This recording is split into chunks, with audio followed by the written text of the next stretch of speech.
OTB AM. This is OTB Sports Radio. All right, it's 7:30 on this Friday morning. Delighted to have you along with us on this bright, sunny, beautiful morning, Eoin. Is it bright and sunny? Shitty, but it's an unbelievable weekend for sports fans. It certainly is. The Mayo fans everywhere will be waking up this morning. People abroad will be delighted to know that it is a dark, dreary day.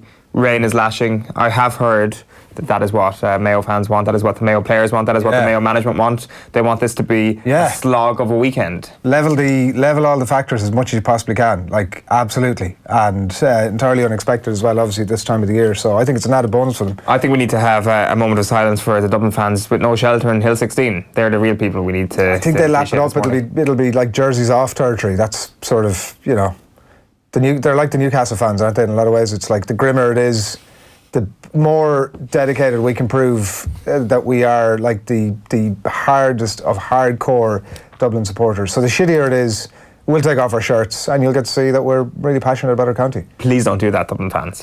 Could do without that, to be quite honest with you. The All-Ireland semi-final weekend, it's going to be epic as well. There's some people making a bit of a case for Mayo. Everybody in the country, bar Dublin people own, everybody in the country wants to see Mayo get it done. Everybody. Yeah, I think so. It is interesting that the preview of this game has kind of gone around with very informed analysts making very informed predictions that Mayo could win this game. But it's funny that every single one of those predictions is accompanied by the caveat that, oh, by the way, Dublin could absolutely destroy them. Of course they could, yeah. And this thing could be completely done by half-time. Yeah. It's very unusual that is how a preview for any game is done. And the more you think about that, the more you think to yourself, well, why are pundits giving that caveat? Well, actually, all the empirical evidence points to the fact that Dublin are so much better than Mayo. There really is name one area where Mayo are better than Dublin. It's hard to make a case. Maybe midfields. Well, even up to last weekend, it was hard to make any case for Mayo. Like, we think about sort of rewinding even 10 days to think about the conversation we're now having about Mayo. We've all sort of maybe raised them up a level in our minds to maybe where they're actually not at. But in the list of sort of top 3 or 4 eventualities of what we might expect out of this game, it's probably number 1, Dublin by a scattering of points, 3, 4, 5 points. Number 2, Dublin to absolutely hockey them. Number 3, maybe I'm going to stick in number 3 here, which is a draw, and number 4, that Mayo win by a point. Like, that's probably the list of it. Yeah, we were having this conversation before we came on air, and I was saying that it wouldn't be that surprising if Mayo won. But then you make the very valid point that how would you actually feel and how would you react? I'm going to be in Croke Park tomorrow. How will I feel if Mayo actually have beaten Dublin?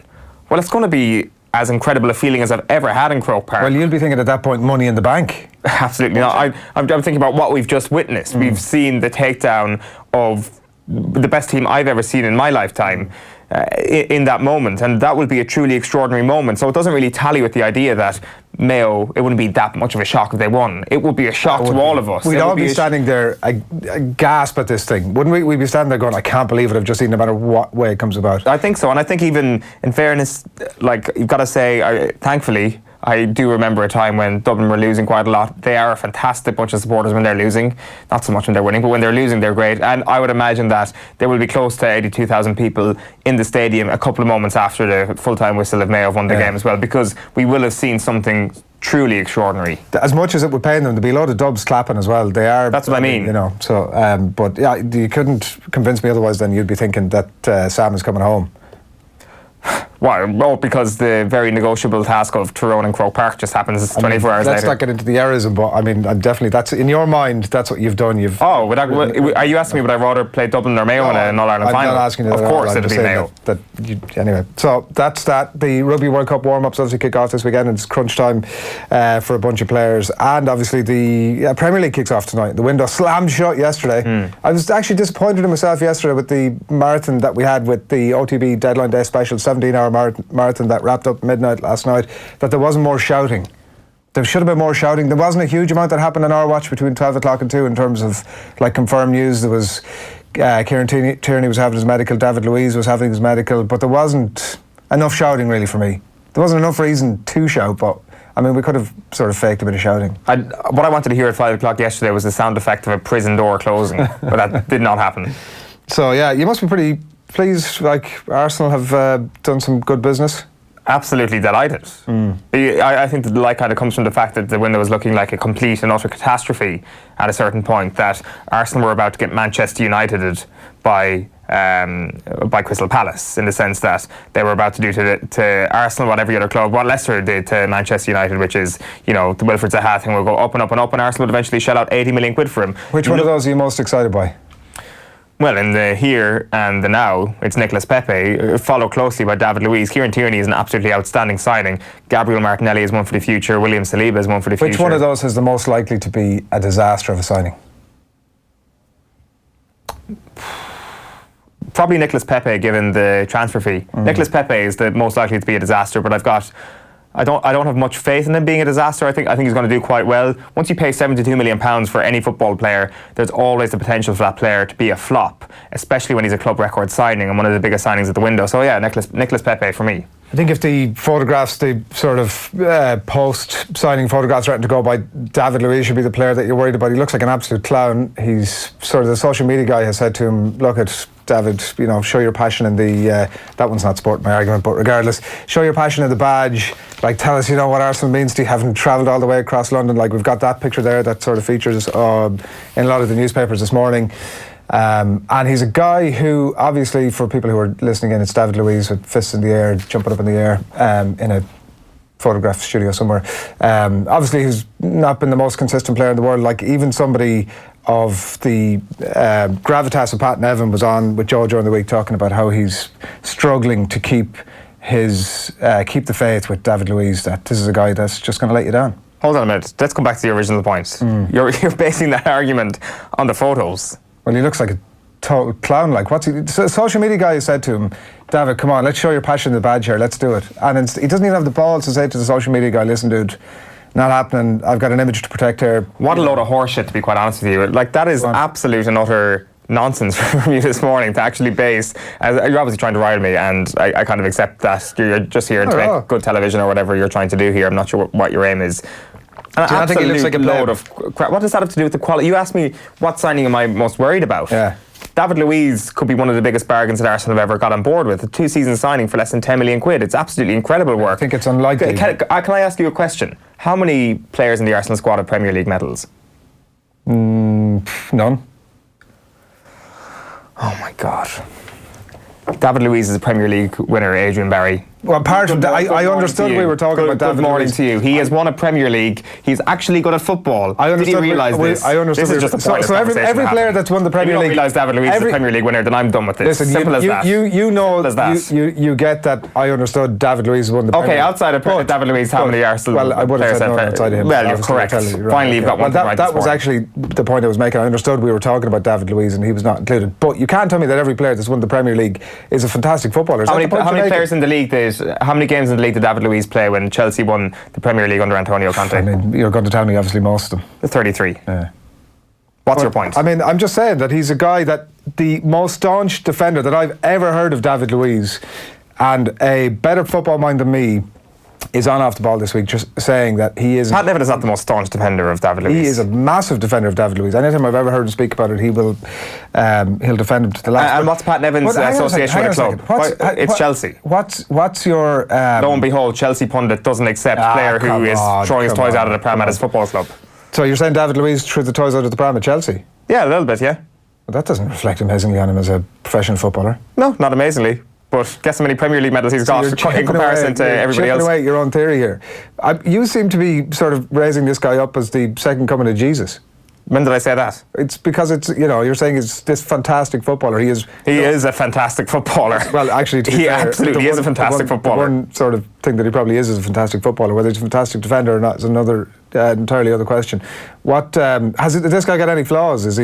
He's just a flawless signing that's going to be one of the greatest Arsenal players of all time. Of course he's got flaws. What are they? I mean, you might have flaws. I mean, you might not be the first person to admit it. I have flaws. We all have flaws. Everybody has a bit of flaws. What are his flaws? One thing that is not... one of the reasons why David Luiz was signed, and I completely give full credit... we've got to remember here that Arsenal almost made a profit yesterday in terms of David Luiz and Kieran Tierney in and Alex Iwobi out. That is an astonishingly good deadline day. I think Arsenal have done unbelievable business, but that's not what we're discussing.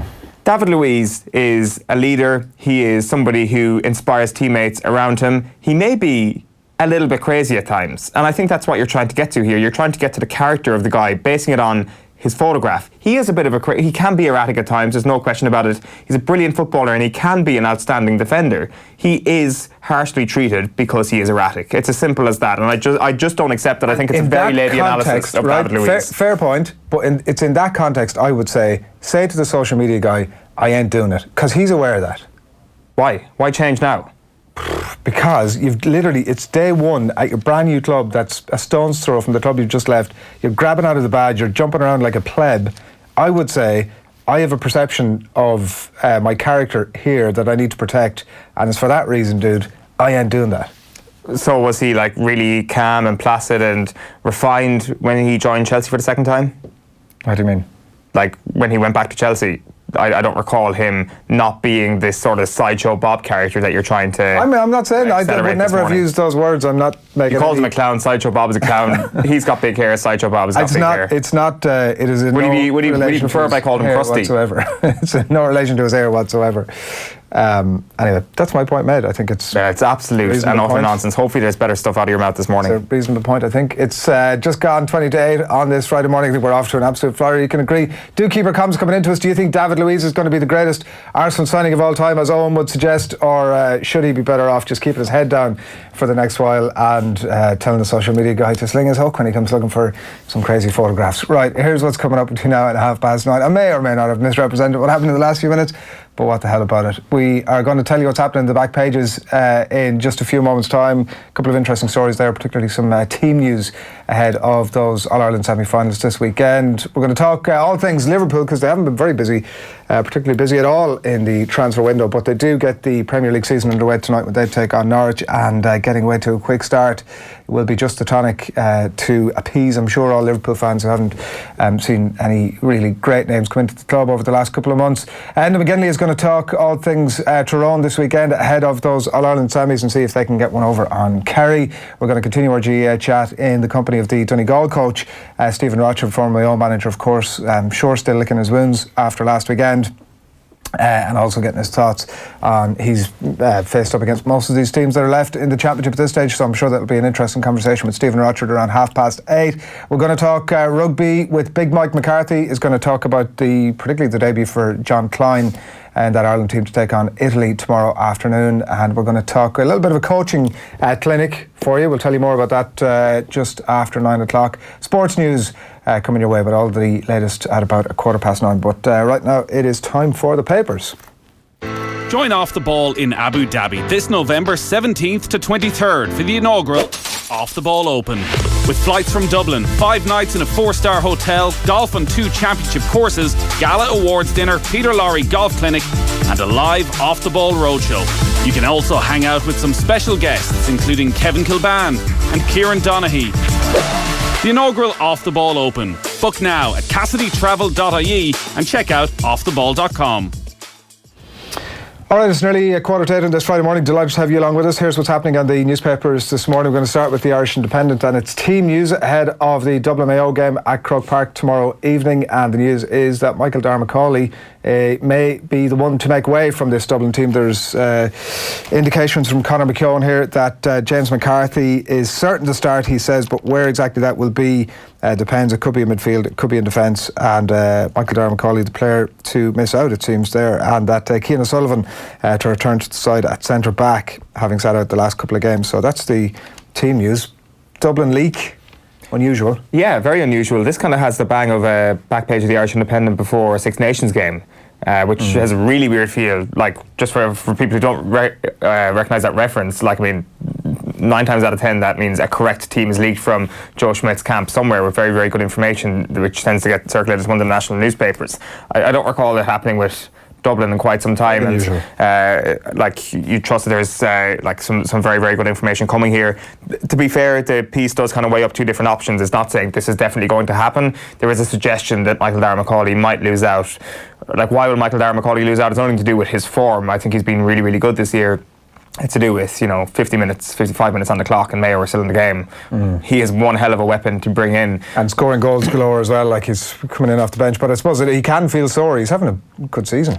Yeah, I think he's having a brilliant season. I don't think he'll feel too sore, to be quite honest with you. There's been people who've been put in that position before where they've had to come into the game. Like, more interestingly for me, looking at Conor McKeown's piece this morning, is like looking at that Dublin defence if and when James McCarthy starts in midfield, because you have Cian O'Sullivan coming back to the 6th role, then you've got Johnny Cooper, Phelan McMahon and Michael Fitzsimons in the full back line.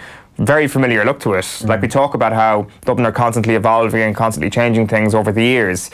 Really, if you put a gun to Jim Gavin's head and ask him to pick his 6 best backs right now, it hasn't deviated too much over the last few years. So that's something that I take from that as well. And perhaps what's your point? That are you saying that is a lack of freshness or a lack of? In terms there hasn't been that big a turnover whatsoever that people talk about. And you're saying you're pitching that as a bad thing.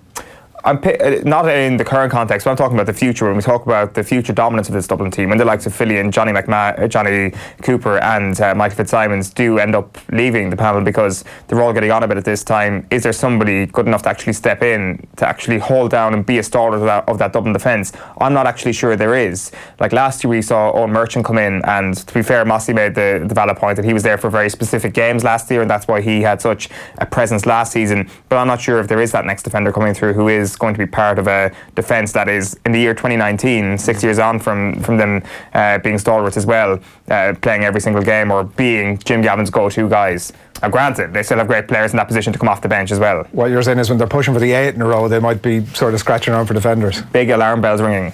Farrell keeping an open mind as last chance. Lynn Beckins writes, Rory O'Connor here. This is the team news ahead of the Ireland-Italy game tomorrow, and how it is a bit of a last chance for some of those players that have been named. And Klopp, we have to prove we were right not to spend out of Premier League kick-off here, writes Chris Bascom.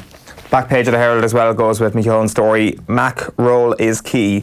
Gavin weighing up options ahead of Mayo showdown, and Reds are best in the world, so Jurgen Klopp wants his Liverpool players to prove that they deserve to be top of the pile as they kick off the season tonight. So Norwich City have upped the ante with boss Daniel Farke, claiming that the Reds are the best team in the world right now. And Lukaku says, Inter my only club. Romelu Lukaku has ended his time at Manchester United with an €80 million move to Inter Milan.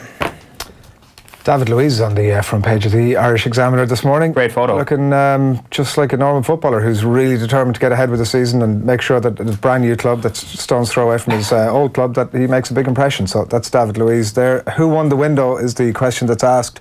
Arsenal finally bolster defence as Spurs swoop for Lo Celso and Sessegnon. That's some of the big developments from the transfer window. League has become beige as one of the standout pieces also inside there. Brian Kerr wants to brighten up the League of Ireland, obviously heavily involved with the push for a brand new domestic league here, so the league has become beige. I saw an absolutely fantastic statistic, I think it was from Squawka on Twitter yesterday. So they went through the top 4 true balls attempted by Arsenal players last season. So at number 4, you've Hector Bellerin, who attempted 6. At number 3, you've Mesut Ozil, who attempted 7. Matteo Guendouzi was in second, who attempted 9. And Alexandre Lacazette was first, who attempted 10. Who do you think was the top player in the Premier League when it comes to attempted through balls last season? Attempted through balls. Who was number 1 in your list? Alexandre Lacazette was number 1 for Arsenal. For Arsenal. With 10. It seems to me to be an incredibly low number, but I'm going to call your bluff here and say that it's him. He's actually on the front of the Irish Examiner this morning. David Luiz for attempted. with the most attempted through balls. So Alexandre Lacazette had 10. How many do you think Luiz had? 10 seems low, so I'm going to go back in my previous statement and say 25. 41. Right. Quite the stat. So he is attempted. Attempted. He's brilliant at attempting through balls. It does bolster your argument. I'm not going to lie, but I'm all about fairness here. When it comes you don't have the stat of actual success rate, do you? No, I didn't have time to get that. I'd say that. Yeah. Front page of the Racing Post is Friday Night Fever. Can leading 2,000 guineas contender Siskin rise to the Ballydoyle Challenge in the Group 1 Phoenix Stakes at the Curragh, they ask. And then on the back page, they ask, is this the start of something special? Liverpool begin their quest to go one better by hosting Norwich. The Times of London, the big story here is that plan to ban rugby tackles above the waist. This is moves afoot by World Rugby to change the tackle to below the waist in something that could come into play by the 2023 World Cup. It's going to be happening at a bit of a low level to begin with, along with some other interesting developments that we might get Mike McCarthy's thoughts on a little bit later. You can see the big picture of David Luiz there as well, doing his thing. It's funny that I wonder why a load of newspapers have chosen to put that on their back page. Yeah, it is. With signing of the deadline day? Angry Zaha to miss opener. This is quite a disappointing story. Gary Jacob and Paul Joyce here. It was Wilfried Zaha, we learned yesterday, was trying to push through that move to Everton from Crystal Palace. He refused to train yesterday, but you would have assumed then once the window is done and the business is done and you're staying put that he's in the right frame of mind, but he's indicated that he's not in the right frame of mind to face, of course, Everton in the Premier League tomorrow after he was denied the chance to move to Merseyside. Back page of the Mirror leads with that story as well. No go Wilf. Hodgson tells Rebel Zaha to train hard and forget about any move. Andy Carroll then pictured as well. Mayo unfinished business at Toon, and Luiz in shotgunner's move where he'll be joined by Boy, Tierney and Jurgen Klopp saying, prove I was right not to spend big like our rivals. The Irish Sun, meanwhile, Wilf still wants out, so this is a continuation of that story with Wilfried Zaha and Carroll back at the Toon. Andy Carroll, who I think is still battling injury, if I'm right, is back at Newcastle and looking to make an impact at one of his former clubs, of course. And he's returned home to Newcastle with unfinished business to attend to. Steve Bruce is probably the right man to get the best out of him. Back page of the Irish Daily Star is we can be cop dogs. Jurgen tells squad to repay his faith. And surgery blow for Sané. This is really unfortunate because Leroy Sané will not play again this season, it seems, after Manchester City confirmed he has suffered anterior cruciate ligament damage.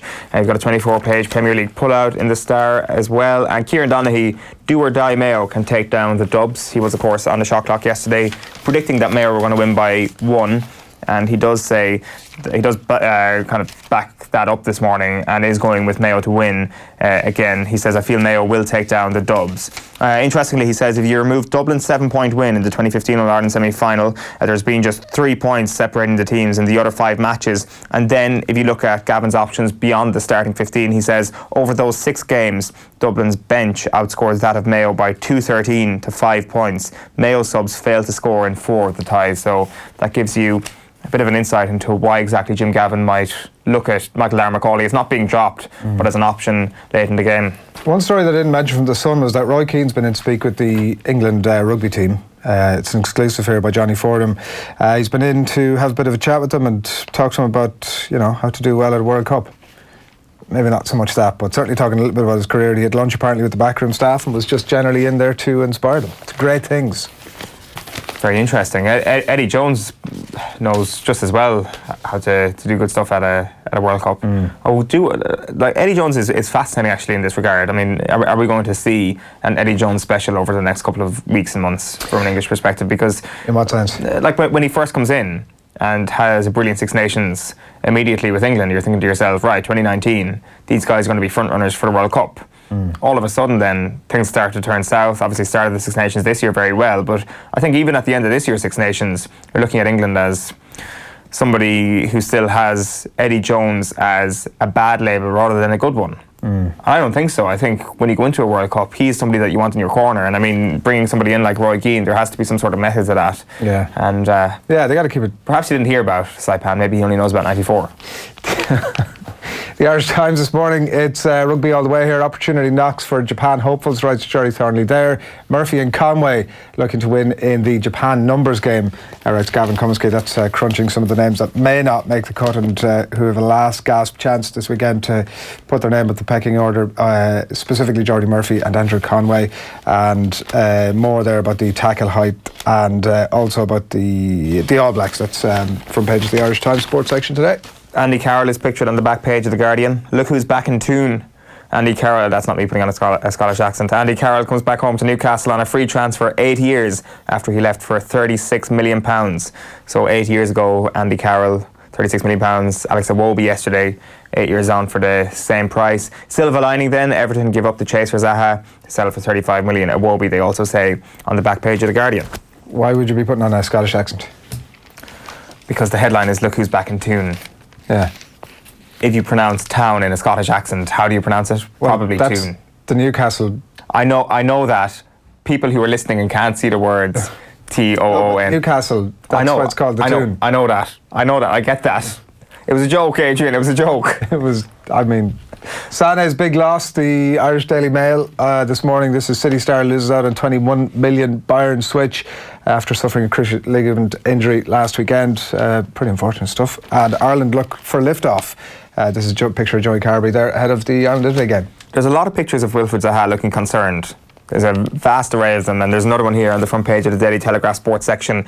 Get me out of here, they say. Zaha sent home to calm down after a £60 million move to Everton is dashed in the last few hours. The Palace striker is prepared to move abroad, with top European clubs keen to sign the 26-year-old. A few of the other ones we wanted to give you a quick look at. AS, first of all, the English version. Hopefully here we'll give you a quick spin on what's happening in some of these newspapers outside of Ireland as well. On this Friday morning, Neymar wants the move, but only Barca and Madrid are in the mix, according to AS there this morning. Thumbs up for him. Nice little front page. UK back pages as well. We'll flip you through some of these, what's going on here. I think we've got the Daily Mirror to begin with. There's frequently some differences in their chief editorial lines, but it's Wilfried Zaha all the way there. And David Luiz, you can see grabbing out of the badge as he moves to Arsenal. Andy Carroll there as well. The Star get back to work. Zaha stays as Palace tell him to get to grip with things. It'll be interesting to see how that plays out over the next few weeks. Meanwhile, we have the what have we got there? The Guardian, and it's Newcastle United and Andy Carroll reunited there. And silver lining, Everton give up the chase for Zaha to settle for 35 million quid. It will be the Mail. Oh, Carroll, are you having that as tab of the morning? Do you want to do your tune gag again? Andy's back at Newcastle, but he is out for 4 weeks. He's hardly in the door and he's out again. So that's what we got there. The Irish News, meanwhile, here at home, give you a quick look at this. Niall Flood and Tyrone can adapt to whatever Kerry throw at us. The adaptability of Tyrone was something I'd seen in some of his quotes this morning, that they're not this one-dimensional team anymore, that actually they can go long if they need to, they can play it out from the back if they need to. Well, fair play. Well done, Tyrone. All-round team. There's a little bit of an insecurity, isn't there, in the Tyrone psyche this week? Seem to be telling us all how amazing they are, as if that the fact that they're not favourites has started to irk with them a little bit.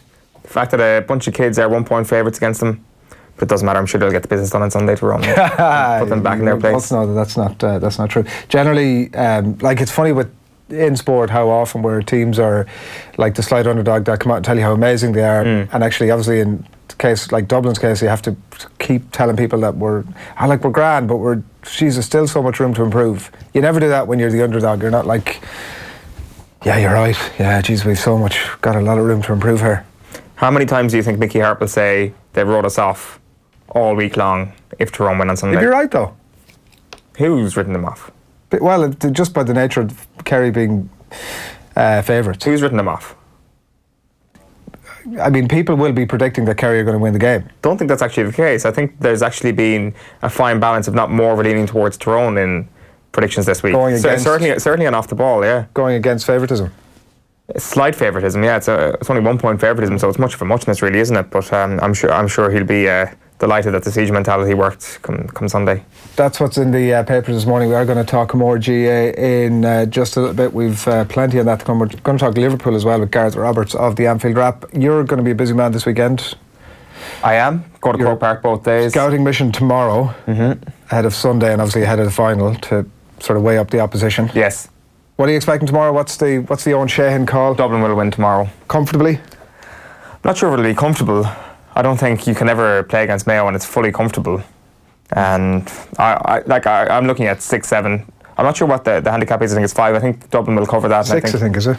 If it's 6, then I'll say I'll go one further and I'll say they'll cover, and I think they'll match the 2015 replay in the semi-final and go for the 7 points. Also matches their win against Kerry in 2013. So I think I think Dublin will win, and I would love it. I would love it so much if Mayo did manage to beat them tomorrow. I'm not going to hide that. Yeah. As much as as much as you dislike Mayo, as much as I've got a complicated relationship with Mayo, I would love to see them win tomorrow. Yeah, all right. Well, plenty more on Off the Ball over the weekend on all of that. We're going to talk Liverpool very shortly. Gareth Roberts of the Anfield Wrap is standing by. It's the Sports Breakfast Show from Off the Ball. It's OTB AM. It's almost 8 o'clock on this Friday morning. We're back with Liverpool after these. OTB AM. With over 15,000 coolers available to hire or buy, HSS Hire has a cooling solution for every workplace. Research shows staff are happier when their surroundings are comfortable. And with HSS Hire's range of fans, air conditioners and coolers, you can transform hot and stuffy into cool and calm. Drop into your local HSS. We've branches nationwide in Dublin, Waterford, Cork, Limerick and Galway, and get up to 50% off your first hire. HSS Hire, you're better equipped. OTB AM. This is OTB Sports Radio. OTB AM. This is OTB Sports Radio. I would make Liverpool slightly favourites, actually. Ahead of Manchester City? Yeah. Why? Well, they didn't get Maguire, and Company's gone. Company was huge for it. Company was the best player by a mile, defender for Manchester City. He hasn't been replaced. Maguire would have been the ideal replacement. They haven't done it. You know. So, like defensively, you mentioned the players defensively. Company actually helped them win the league. He played the last 5 or 6 matches on the bounce. He was by far and away the best defender City have had. They haven't replaced him. Liverpool don't have that problem with Van Dijk and their defenders. Actually, they were quite good. They're quite bad. I think City, Liverpool are a younger team. You got David Silva, who's been a terrific player. Is he going to do it? Fernandinho, is he going to do it? At the back, the players that you mentioned at the back haven't been good. For Manchester's Company's been the best of them. They haven't improved in that position, Nathan. So I would make Liverpool, with the squad they have, slightly favourites. I think if they'd signed Maguire, I definitely probably would have said, well, even Stephen, or maybe Man City slightly in front. But I don't see that now. The mentality involved in winning 3 Premier League titles in a row, only Manchester United have done it since it turned to the Premier League. Is that an issue, do you think, for Manchester City? Desire? Is there going to be a focus on the Champions League this year ahead of the Premier League, or have they just got the squad depth that actually they can again contest in every front? I don't think they'll focus on the Champions League. I think it'd be silly to focus on the Champions League. Gareth Roberts of the Anfield Wrap joins us on the line. Liverpool are going to win the league, Gareth? Yeah, Liverpool are always going to win the league. If you're a football fan, you think your team are going to win things. It's a time of year when, no games are being played. There's no points on the board. So you're there to dream. But I think we can back it up this time around. I mean, we got the 3rd highest total of any Premier League team last season, 97 points. In any ordinary season, that is enough to win the league.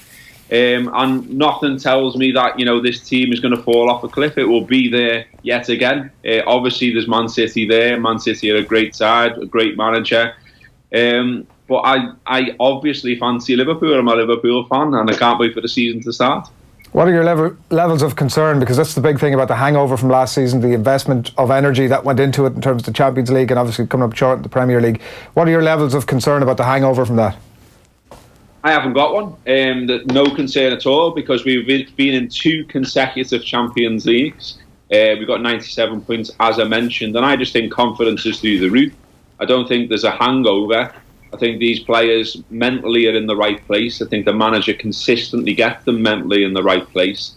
And some of the stuff that's being said behind the scenes in big interviews that have been done in various places over the summer as well, are really, really positive. You've seen the owners talk about Jurgen Klopp and say, this man could be a psychologist.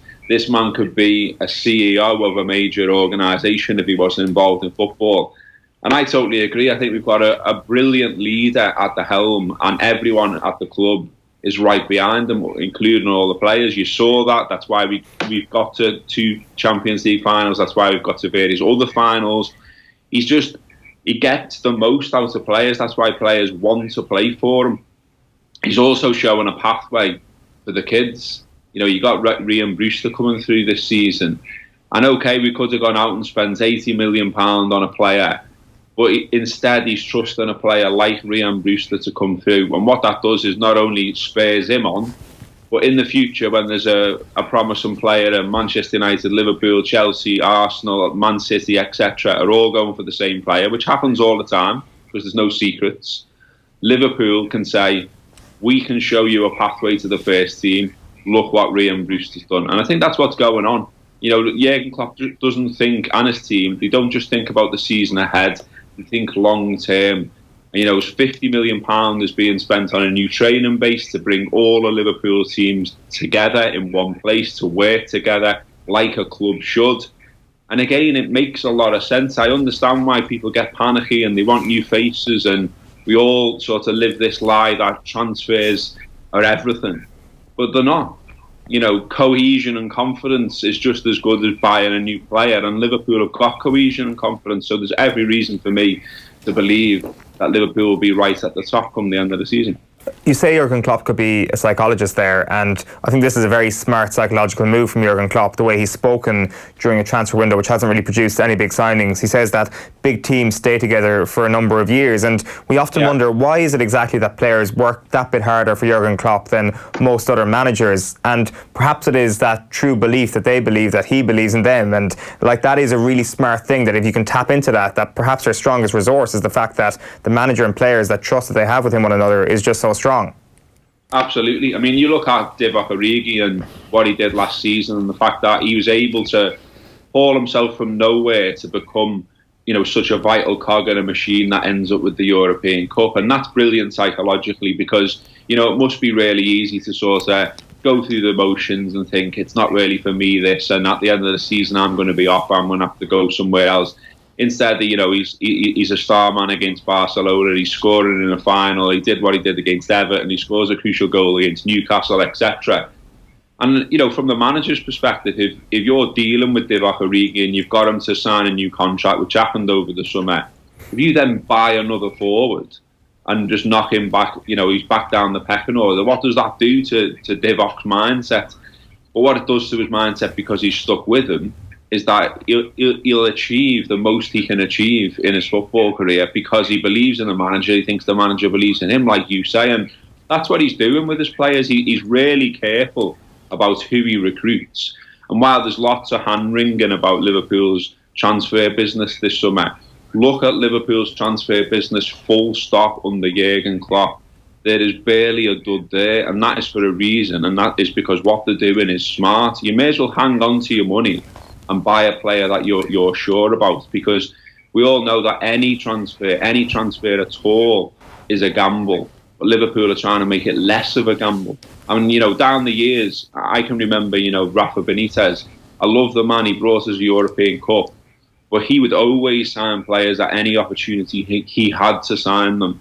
And what he often did was buy his third or his fourth or his fifth choice player rather than the player he really wanted. The one that always stands out for me is Jermaine Pennant. Everyone knew he was trouble. Everyone knew what came with Jermaine Pennant.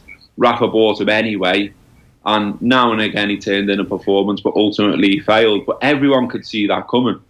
And what Jurgen, Michael Edwards and the rest of the team are doing right now is being much, much smarter about the money that they spend. And like I say, the record speaks for itself. Transfers is only one way of freshening up a squad. You can come up with a new mentality, a new style of play, whatever it may be. But do you expect Liverpool to pretty much stick to their guns in terms of what we saw last season? Yeah, I don't expect huge surprises in how they play and how they set up. I think what's important is sort of the will and the mindset that you saw from Liverpool last season, because it wasn't always champagne football. It was more about that they believed in themselves, that they kept going, that they found a way to win so often. And even in the final, you know, you will have all watched it, and it wasn't a classic. But you know, you seen Trent Alexander talking this week about how, you know, the final against Madrid in Kiev was a lesson, because once they were ahead, they didn't let Liverpool off the ball. Liverpool couldn't really sort of get near it, and it was about controlling the game, not just always playing champagne football. And I think Liverpool under Klopp have developed into that side now. So you look at the start of last season, some of the games are frankly boring, but they just won them.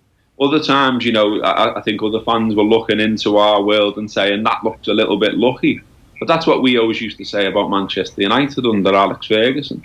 You know, yes, they would sweep sides away sometimes, but other times they would look fluky, they would look lucky, they would just find a way. But that's what the good sides do, and I think that's what Liverpool do now under Jurgen Klopp.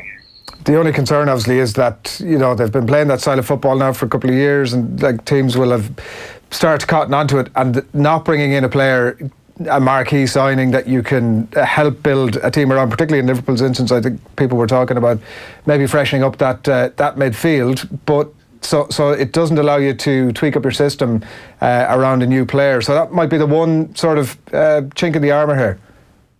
Yeah, maybe. I can understand why you would say that, but equally then I think the counter-argument to that is you look at Naby Keita and say, we spent big money on him and he's not truly delivered on that fee yet. But what we've seen in pre-season is a man who looks determined to kick on. He looks bigger, he looks sharper, he's obviously been in the gym. He looks like a fella who knows what's required now to deal with the Premier League. It's a physical league and he looks ready to deal with the physical side of it. And he's shown in flashes that he's a fantastic player. We haven't seen the YouTube Leipzig player, if you like, too much at Liverpool so far. But if he can produce that in the Premier League, then all of a sudden we've got a real talent on our side.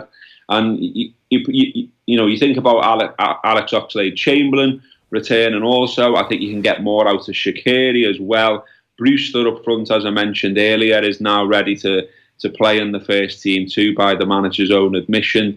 And then you've got Fabinho as well with a season under his belt, and the latter end of last season, Fabinho was absolutely brilliant for Liverpool, and I expect that to continue to be the case. So while there are not new faces, I feel that there are players there that can kick on, and the players that were injured last season that can contribute this season. Is it ultimately a two-horse race again for you? I think so, yeah. I look at some of the business that was done there in the transfer window, and some of it, to me, looked a little desperate. I think you look at the odds as well, and really big odds for traditionally great clubs. You got Arsenal and Manchester United are huge odds to win the title. And I think ultimately, it comes down to Liverpool and Manchester City once more about who can win it. I think it's fair to say that Liverpool will probably need Manchester City to fall back a little bit in terms of points this season, because matching 97 again this season is going to be a huge ask, even for a title-winning season. Like, is there a tangible thing that you're looking at from City's perspective that you're like, right, that is where that diminishing return in terms of points will come from? I think the loss of company is huge, to be honest. I think he was a talisman for City, wasn't he? And you saw that Guardiola wanted a top centre-half to come in and replace him. And in the race for Maguire, he ends up at Manchester United, and maybe that's a small chink in the arm. I mean, to be honest with you, look, they're a fantastic side. They've got a fantastic manager and a fantastic squad. And you're right in saying that whatever Liverpool do, we can't control what Manchester City do. So we've almost got to forget about them. The only control we've got is the two games we play against them in the league, and we've got to try and win those. The rest is up to Manchester City and everyone else. And if they turn out the phenomenal form that they were doing, certainly latter end of last season, where they hardly put a foot wrong, then it might unfortunately mean Liverpool fall short once more. But I don't really think you can criticise Liverpool. You can't look at last season and 97 points and say Liverpool did anything wrong. For sure. In 12 months' time, it's interesting thinking about your thoughts on where Liverpool are going to be in terms of the stature of the club. Like, we saw the big money list come out recently in terms of the richest sports franchises in the world. Like, you had Manchester United and Real Madrid up near the top. Like, one of the storylines that people might have missed over the summer was Ollie Dale leaving his role as commercial director with Liverpool, or commercial manager. I'm not sure what his specific title was. Like, you've got a new kit deal to be negotiated at the end of the season. In 12 months' time, do you expect Liverpool to have more of a stranglehold in their position as one of the biggest clubs in the world, and perhaps usurping Manchester United as perhaps an undisputed giant of English football? I think that's difficult. I think Liverpool are getting better and better all the time at that, and commercially you can't really sort of fault what's going on behind the scenes, because it's been transformed by a group of businessmen that certainly know what they're doing in all that. In terms of catching up to Manchester United, I feel like that Liverpool for a long time sort of felt that acting in a commercial manner wasn't for them. And some of that was driven by the fans, let's be honest, because we sort of felt we were more of a football club, not to have a mega store and not to do some of the things that Manchester United were doing. Obviously, when you look back now, that was the wrong decision, but at the time a lot of the fans were like, well, we're better, we're purer and all this kind of thing. So Manchester United, for me, had a huge head start. They were able to build a bigger stadium than Liverpool also, and Liverpool sort of fell asleep at the wheel a little bit and got left behind. We're now playing catch up in those terms, I'll be honest with you, but it feels to me that we're getting there. You used to look at Liverpool, I'll be honest, in the past at times and say it feels like they run like a corner shop, whereas you look at it now and every aspect of it, commercially, football wise, the fact that there's a new training ground, everything seems to be pointing in the right direction. It really does. And there's a lot of talented people at the club now, not just football-wise, but business-wise as well. And for me, there's not too much to complain about. It feels like the club's in a good place. Question in here on Facebook from Dennis Cudahy, Gareth, asking you why Liverpool haven't extended James Milner's contract. I think he's a year to run. He's 33. Maybe that explains some of it. Yeah, he's 33, but also he always smashes these fitness tests in the pre-season. He does what you want.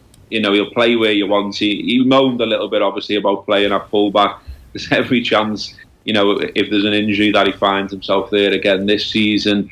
I'm sure he'll contribute. And to be honest with you, I don't really know the reason, and I fully expect him to get one at some point. I think he's probably one of the fittest players in the league.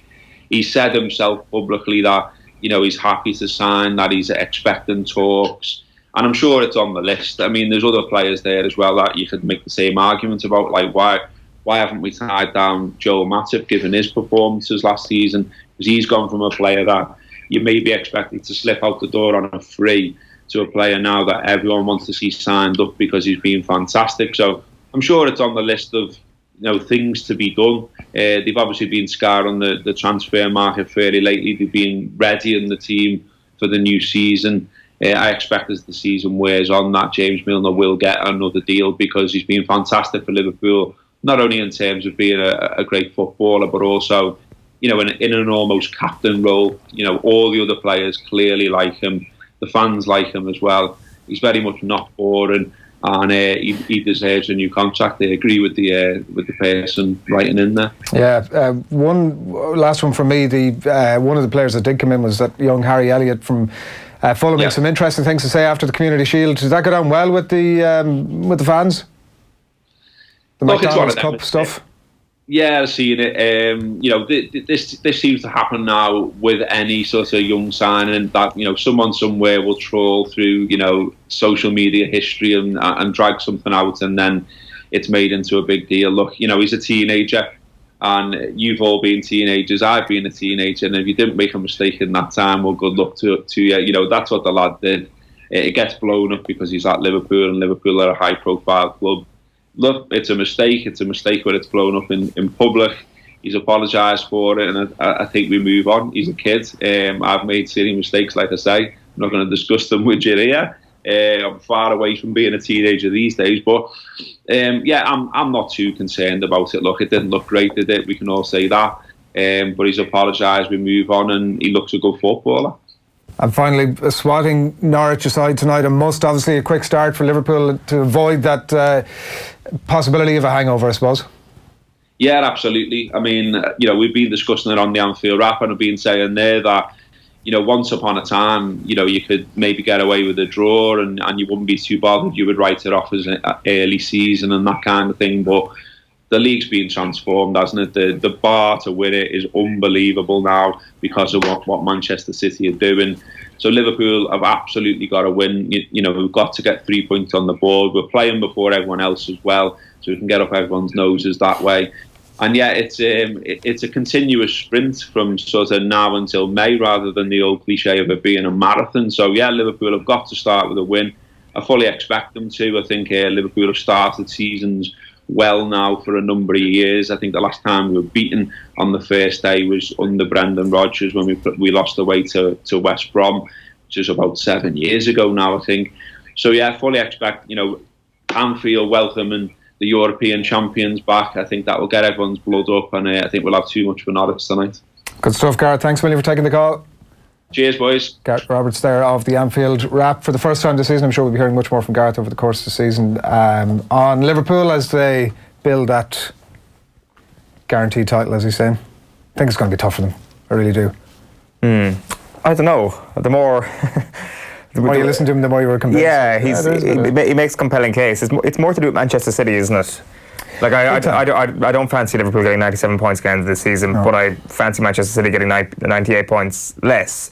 Then again, it's hard to know whether I'm being swept away by Liverpool's lack of summer signings or whether I'm being swept away by the influence of someone like Vincent Kompany and what that'll do.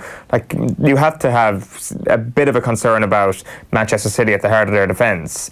Like with Laporte alongside John Stones, Vincent Kompany was brilliant at the end of last season. I don't think we can overstate that a little, to any level whatsoever. So I don't know, I would have concerns about that in terms of what they're going to concede. There's no question though that Manchester City are going to put up a massive goal tally once again. Yeah, and I think that some of the other teams might crunch up a little bit as well. I don't think there's going to be that gaping gap that there was to some of the other teams last season. Alright, it's 20 past 8 on this Friday morning. Delighted to have you with us. Do keep your comments coming in here to OTB AM, wherever it is that you're watching or listening to us this morning. We're delighted to have you with us. Do keep your comments coming in. We'll bring them to you over the course of the morning. We're going to talk GAA with Enda McGinley and Stephen Rochford next here on OTB AM, but before that, Sean Boylan, he was at our Super Value GAA show in Achill on Wednesday night, and here he is talking Mayo.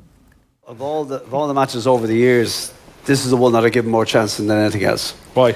The resilience that they've shown to come back and improve and perfect their game like the way they've done in the last 3 games, it's quite extraordinary, particularly for a team that have been around for a long time and have taken an awful lot of heartache.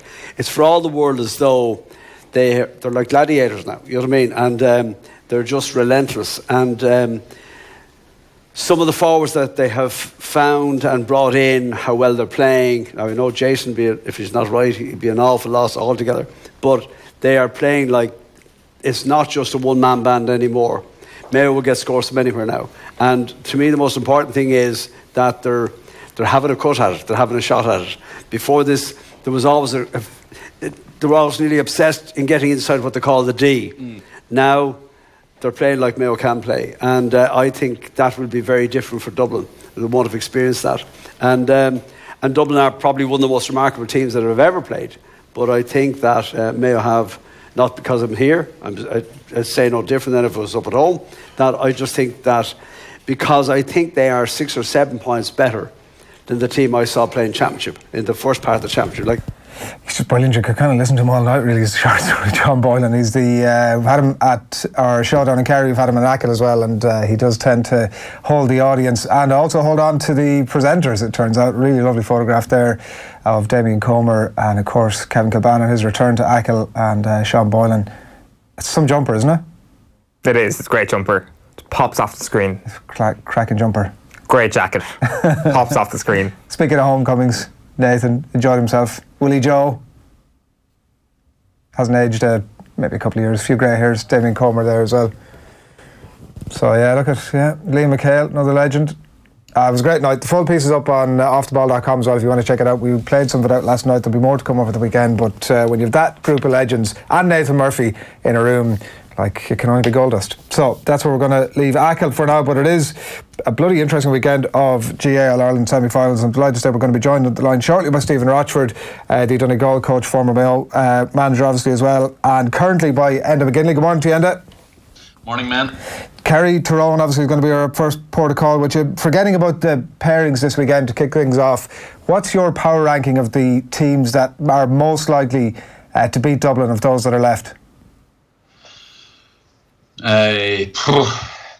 Kerry, Mayo, Tyrone. Right. Tyrone as outsiders here has surprised me, I have to say. It's very close. Like, I can't wait to see Mayo v Dublin this weekend. I think Mayo, if Mayo turn up with all their Mayo-ness, if that should become a word. If it's not a word, it should become a word. If they turn up with all of that, I think they can really, really rattle Dublin, and they could pull off the win. Kerry, for me, on what I've seen so far, albeit the Meath game raised a few old issues, but from what I've seen, discounting that Meath game, I think Kerry have the forward line and the players to take on Dublin. David Moore has found his leadership and his form in midfield, and defensively they've looked much more solid in a number of games this year, much more clued in terms of really physical tackles back there. Now against Meath, that seemed to lessen somewhat, although they did seem to change around their defence a wee bit for the Meath game, so I'm not 100% sure. It'll be very interesting to see what defence comes out against Tyrone. But look, all three teams outside of Dublin could beat each other, and all three of them would fancy their chances against Dublin. So as to who can do that, well, who really knows? But if I was to say at this stage, I would probably fancy Kerry most. Yeah, so that doesn't mean that you don't think Tyrone are obviously going to lose this weekend. Where are you at on this Tyrone group, and like the obviously consistency that they've shown over the last few years, which you'd have to accept given the depths that they've gone to in the All-Ireland Championship, could point to a team that are building up to something and have shown maybe a bit more dynamism potentially this season. So is that the case, that they're continuing to evolve, and they are going to evolve into a team that are ultimately going to go on and win the All-Ireland, or have we seen the ceiling of this Tyrone group? Yeah, that is the key question. Like the whole thing about evolution and the whole thing of teams building up to something and development pathways. I have to be truthful, I'm not a huge believer in that. I can certainly see it in evidence, but for me, teams that are going to go and win stuff, age shouldn't really matter. And 21, 22, you should be there punching above your weight if that's going to be your future. Kerry are going to be coming in this year, a much younger profile team than Tyrone, much less of them years of development under their belt. Can they upset Tyrone? I certainly can see it. But this group's this is a watershed moment for Tyrone. I've done a piece in the Irish News, and looking back over the last 10 years, Tyrone have played these top teams. I'm talking Mayo, Dublin and Kerry 8 times. They have lost all 8 times since the 2008 All-Ireland, where of course we beat Mayo, Kerry and Dublin en route to that All-Ireland title.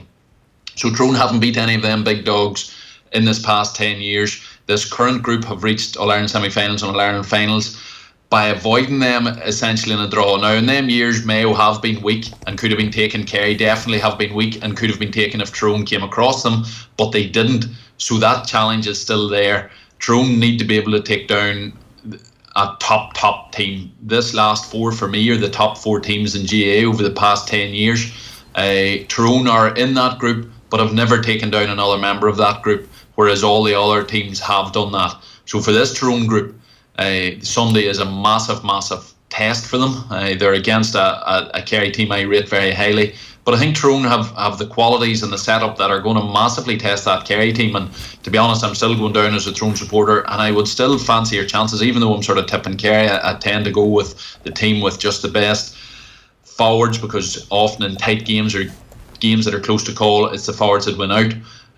But Tyrone have the defence to really shackle that Kerry forward line, or at least ask some questions that hasn't been asked before. But the biggest thing is that Tyrone mindset. Have they the ability as a group to seize their moment and not be usurped or passed over by a Kerry team that's only coming on ground, that's only starting to clock up the miles, compared to a Tyrone team that have been on that hard road for several years. So Tyrone, for me, this is a watershed moment for this group. They can certainly do it, but it's going to be a tough one.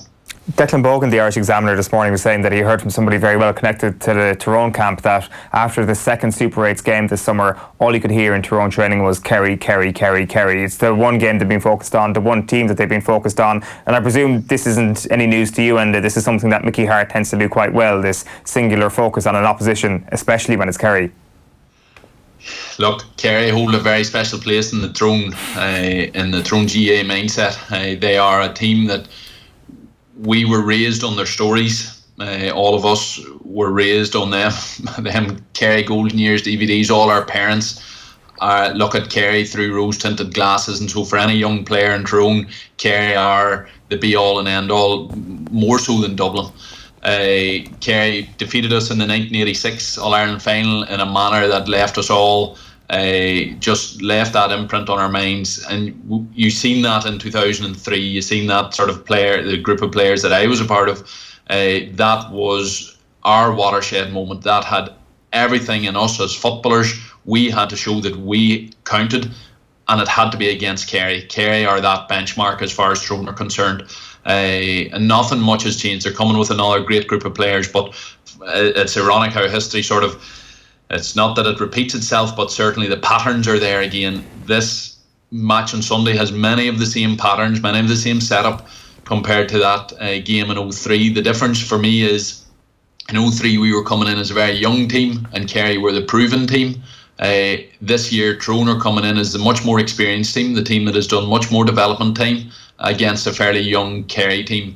But for me, it's Tyrone that is in more need of that win. It's Tyrone that has to show that savage hunger and intensity, and I'm hoping they sort of capture that and put it along with the good football that they've played at times this year. When you look at Tyrone from a tactical level, and it seemed that Donegal made a fairly simple switch in their Ulster Championship game and it worked a treat. Why can't Kerry do that this weekend? What have Tyrone done to counteract that if Kerry do go down that route? Tyrone are very different from how they played against Donegal, so at that stage they were still trying to largely push up. They hadn't gone back to the pretty defensive formation or that sort of zone, that drift defence that we've been accustomed to seeing in that sort of real fast counter-attacking game. So Tyrone weren't doing that against Donegal, so any of the switches Donegal made in that game, it was primarily to stop Cathal McShane, to stop a fairly forward pressing Tyrone team. And then with that you have to allow for the fact that Tyrone were about 80, maybe 90% maximum that day. They were off colour, off pace, their intensity levels weren't there, their tackle counts weren't there, their kick-out system, especially against Donegal's kick-out, all malfunctioned. So if for Mickey Hart and for Tyrone, if Kerry are going on that Donegal performance and looking at what Donegal did, that would be perfect from a Tyrone point of view, because it'll bear no resemblance to the Tyrone that Kerry face on Sunday. For me, Kerry have to manage and mitigate against Cathal McShane and Matty Donnelly at full forward. I think that has to have some form of a sweeper in there, along with two really strong designated man markers. They have to be able to nullify the likes of Niall Sludden, Petey Hart coming from the middle, and with that they then have to look at their own attacking game plan, and they have to be prepared for a much more physical and crowded defence for their forwards to attack into and move. Now they have the ability to move. Their interplay between them forwards are of massive quality. I love watching that Kerry forward line play. Their interplay is brilliant. They're going to need that to be as slick and as sharp and precise as possible and as fast as possible. They have to be prepared to take the hits, but also be patient. If they do all of that, and that's a lot for a young team to take on, but if they can do that, then they have the ability to unlock Tyrone's defence as well. And just a final one on this game, Enda, just very briefly, who do you think will be the two men from Tyrone who will mark Clifford and O'Shea, and who do you think will be the two men from Kerry to mark Donnelly and McShane? So for Tyrone, Mark and Clifford and O'Shea, I think you've got Ronan McNamee, and hopefully, I'd be certainly hoping Padraig Hampshire is now ready to come back in there and take on them man marking duties. For Kerry, I think Ty Morley has been a key man for them. I think he'll be in there, possibly somebody as physically strong as Shane Enright. Kerry have quite a few smaller and lighter defenders, and I don't think you can put one of them up. I think it has to be one of your older and stronger defenders in against McShane, and if Donnelly is in there, I'd say from a Kerry point of view, they're hoping that maybe only McShane's in there rather than having McShane and Donnelly in there. And I suppose that's the big question for Mickey Hart. Does he go all out right from the start and go with that worked so well against Cork? But that would be Kerry's bit of an issue. Like the likes of Gavin White, the likes of Paul Murphy, brilliant defenders, but not of the stature of the suitability to mark physically big men. Kerry struggle a wee bit with Meath with that, so that is a major cause of concern for Peter Keane. But I think Ty Morley will certainly take one, although I wasn't impressed with him against Meath. And who takes the other, you're probably looking at maybe deploying somebody like Shane Enright or maybe even Tom Griffin, somebody like that from the bench. Yeah, we'll see how all that pans out. And David Moore was a player you mentioned earlier on as well, in terms of trying to nullify his threat. Players having a brilliant season. We'll see how all that pans out. It is 8:33 on this Friday morning. Delighted to say Stephen Rochford joins us on the line as well. Good morning to you, Stephen. Good morning, lads. How are you doing? Flying it. You've seen both of these two, Kerry and Tyrone, up front this year. What way are you edging this one? Yeah, had first-hand experience of both teams. I think it's going to be extremely tight. I think, as Enda's alluded to there, the Kerry forward line is, it's probably the one forward line on form that can sort of be measured up against what Dublin probably bring. But I also think that Tyrone have been, steadily building from the Donegal game back in May. Their form coming out of the league, I think, was probably the best form of any of the teams through those last 4 games, and I think they're moving back towards that sort of form and level of consistency. I do think that their run through the qualifiers presents them with sort of not as harder opposition to sort of get a rhythm and a confidence back in their play. And I think, as Enda's alluded to, the sort of the physical element of what their defenders can bring in the likes of Brennan, McNamee, in relation to Hampstead being back, Kieran McCann, a lot of seasoned, a lot of experienced physical defenders, and really it'll be around, I think, as much around how Kerry are able to adapt to that. If they're comfortable with it, I think that they can certainly win the game. Otherwise, I think it could be Tyrone more for the losing than anything else. Okay. We asked Enda at the top just to power rank the other three, I suppose we'll phrase them that way, in terms of the teams that are left and the most likely to beat Dublin. What's your take on it?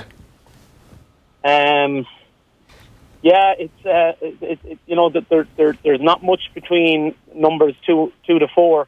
I think, based on form, you'd probably go maybe Kerry 2, Mayo just on their experience, maybe 3, and Tyrone at 4. But I think, at any given day, those numbers can change, and you could see Tyrone at 2 and Mayo down to 4. So it's really tight in that sense. But I just have a feel that if Kerry come and they sort of had their they've also been steady building since the Cork game. They understand what Tyrone will bring, and whether it'll be their game plan with the numbers in behind with Colin McShane up front, or will they change it up a little bit and push Matty Stanley a little bit more forward and leave Petey Hart a little bit more advanced in the middle third of the field? They may do so, but that will then obviously provide the Kerry forward with that little bit more space, and probably early on you won't see that happening. Stephen, I think one of the things we all missed from the 2018 Championship was the lack of a Dublin versus Mayo heavyweight clash in the business end of the summer. When you're going to look at the game tomorrow evening, do you reckon that you're going to see a similar sort of setup to what you implemented in 2017? I certainly hope so. I think, but having seen Mayo, very much up close over the 16 to 18 years, and again last weekend, they certainly have the bit between their teeth. Having been in communication with a couple of the players this week, I certainly know that they're absolutely looking forward to the occasion, looking forward to the challenge that it certainly is. They also understand that it's a very, it's a massive challenge. The form that Dublin are in, suggests that Mayo are up against it. But the bigger the challenge, the bigger the occasion, the more that Mayo group step up to it. So I do think that there's a couple of things that probably need to go Mayo's way, and history would suggest that in those contests, that we haven't been able to sort of generate our own luck in those occasions. But I think we certainly will need a bit of it in order to get across the line tomorrow. On what percentage would you base your, I want to say relative success against Dublin? I know that sounds patronising because it didn't end in wins, but in comparison to every other team, it's relative success against Dublin. To what percent do you put that down to excellent man marking and excellent selection of matchups? No, look, it certainly would be a case of players, if they got their tasks, really sticking to it. I think on any given day in the 16-17 final, you had a case whereby you had defenders and the forward really going toe to toe, and it was 50-50 call in relation to maybe who got who won the key battle in there, and I do think that is ultimately the key in relation to taking on Dublin, is being able to have enough trust in your defensive unit. And that defensive unit isn't just the 6 guys. It is, probably 2, 3 or forwards providing some protection, slowing the counter-attack or the transition, fast position play that Dublin have, and your 2 midfielders, how they all prevent push.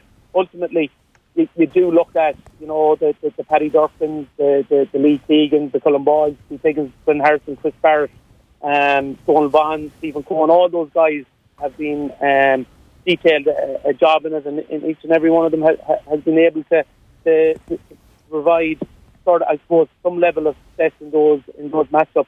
And it's a crucial part in relation to whether Mayo can be successful tomorrow or not. When you're deciding that Lee Keegan is going to mark your Uncle Kenny in 2017, Stephen, is that a dialogue between yourself and Lee? Does he come up with a suggestion? Do you come up with a suggestion, or how does that work?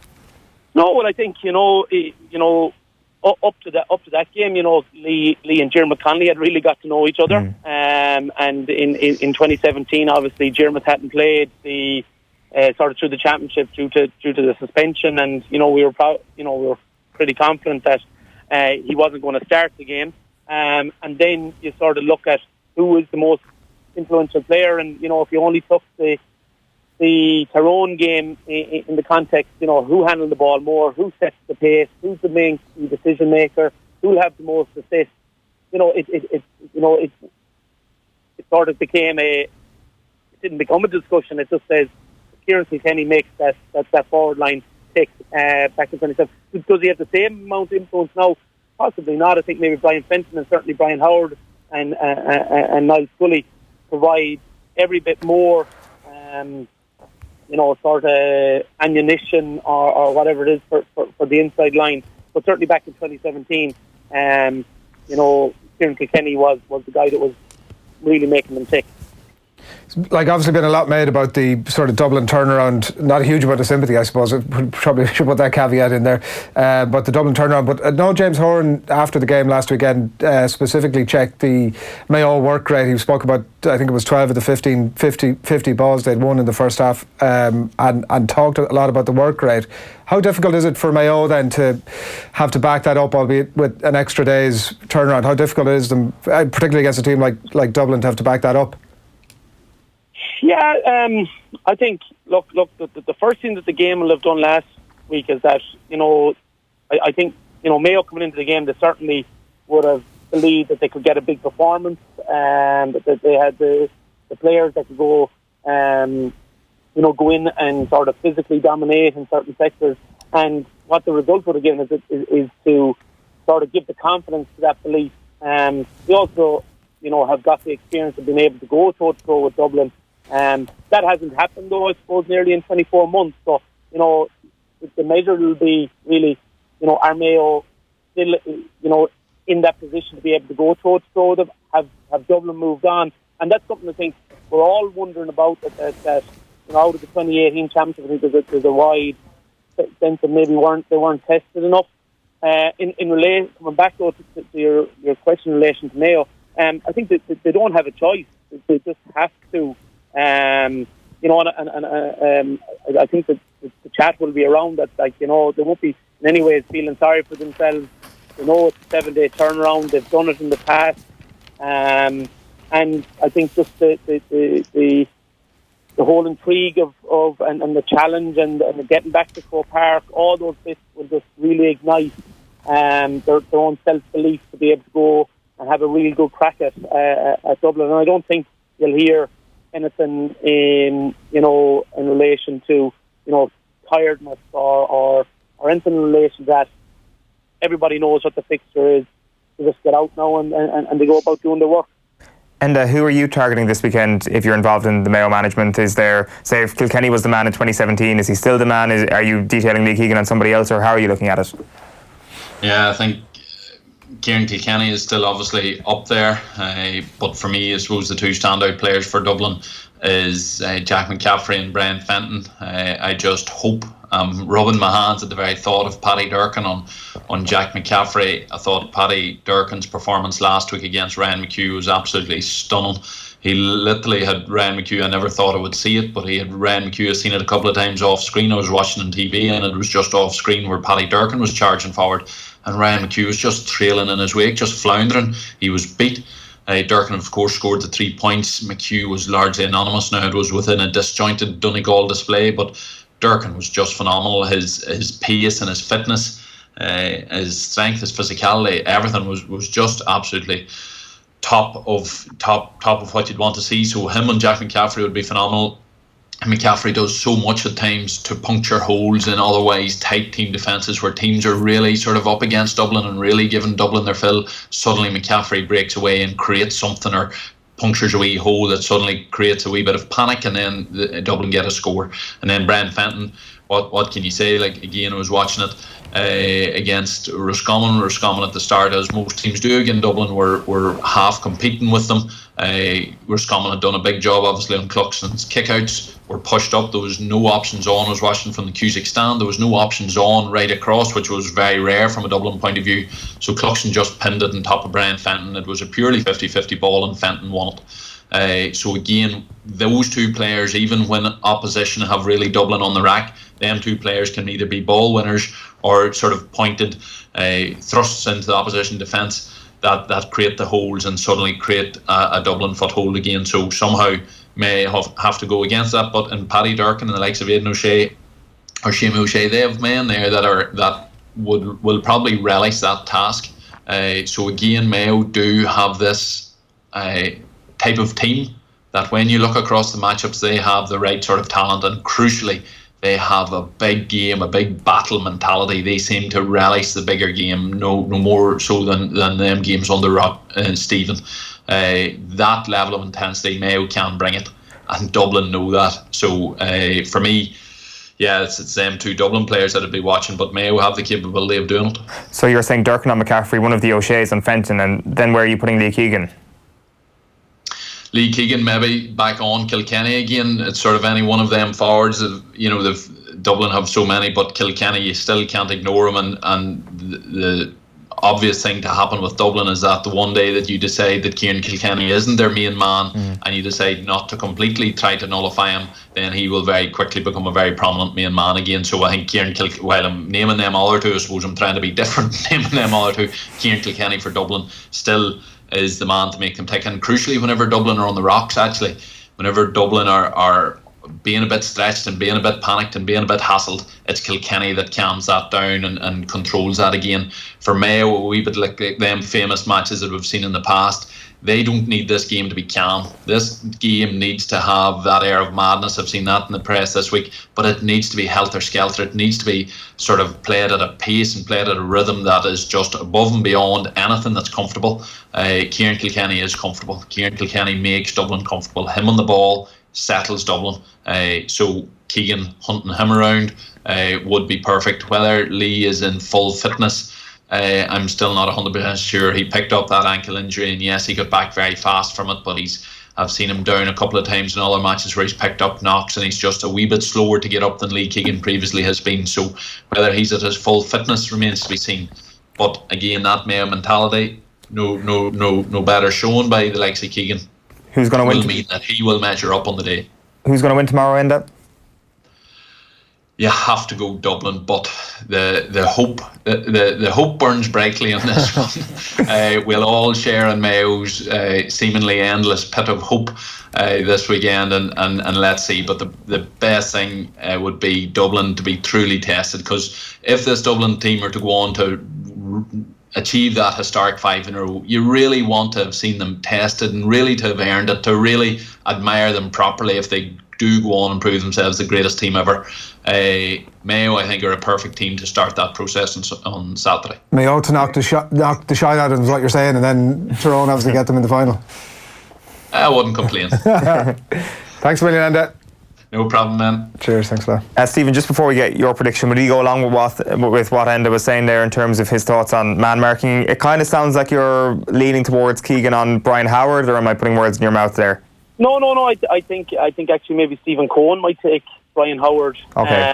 And I do think, as Enda is alluding to there, when Dublin come under a bit of pressure, they're able to go to Brian Fenton. But also I think when they came under a little bit of pressure against Cork, having conceded the goals there, it was Brian Howard that they went to. Cluxton went with two of those longer kickouts, and that's something that they didn't have in their half forward line back in 2017. Just another outlet if they actually needed it. But I think you'll probably see what Enda alludes to. I think you see Seamus O'Shea probably picking up Brian Fenton. I think you'll see Lee Keegan on Kieran Kilkenny. it's a stick or twist option then for James in relation to, does he move Paddy Durkin back into full back line where he's had some reasonable success against Paul Mannion, or does he look to try and nullify the influence of Jack McCarthy in Croke Park, which is I think is a much more daunting task than maybe taking up a Ryan McHugh in a sort of dull, sort of wet, sort of tighter, cauldron as such in Castlebar. So, it's going to be interesting. There's a lot of matchups that we're all eagerly looking to see what way they play out, and certainly it's really important to try and get those right in order to give yourself the fighting chance. Yeah, we might see some combination of nearly all of those things depending on how the game unfolds over the course of the evening tomorrow, so we look forward to it. It's been a tough few days for you. Yeah, any sort of, I suppose, Sunday, Monday, Tuesday after you go out of the championship, they're tough days. They're probably mornings of regret and what would you do better if you got the opportunity again. But in saying that, and probably because it's your own home county and a team that you sort of know well, you're able to sort of partnise the performance, and I would say we just weren't good enough on the day, and sometimes you have to be just accepting of the results and understand that we underperformed and sort of accept it and look to move on. You've done some of that analysis, have you, in terms of here's things we could have done better and we to come out the right side of it? Yeah, well, look, it's small margins in these games. I think there's the obvious element there that the physicality that Mayo brought to the game. That wasn't a surprise, but we sort of allowed ourselves to be drawn into that and played a little bit too much of the game, maybe down the middle of the field. It allowed Mayo to grow into the game and get a foothold, and defensively, I suppose, them to put their physical stamp and the tackle element into the game. So, we probably would look to try and keep that game wider. Certainly spoke about it a lot and tried to put it in practice before we went. But I think that probably comes back to, we played Division 2 football. We hadn't, even in the championship, we hadn't sort of come up against a situation where it was a must-win game against a really seasoned, physical, experienced outfit. And I think, though, that's something that will lead well into for the group going into 2020 and going forward. Still a very, very young team in Donegal. I think, we were sort of saying, after we had 4 guys over the age of 26 and Mayo had 9 guys over the age of 29. So it gives you just a sense around where Mayo are at.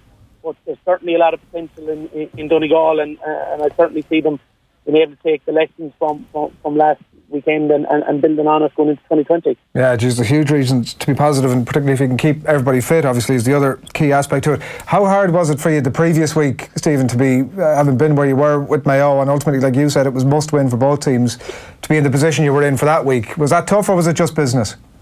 Yeah, honestly, I felt it being more business, to be honest. I suppose I was on annual leave from work and maybe been away from the sort of the familiar faces that you typically be talking football with at the water cooler moments on Mondays and Tuesdays.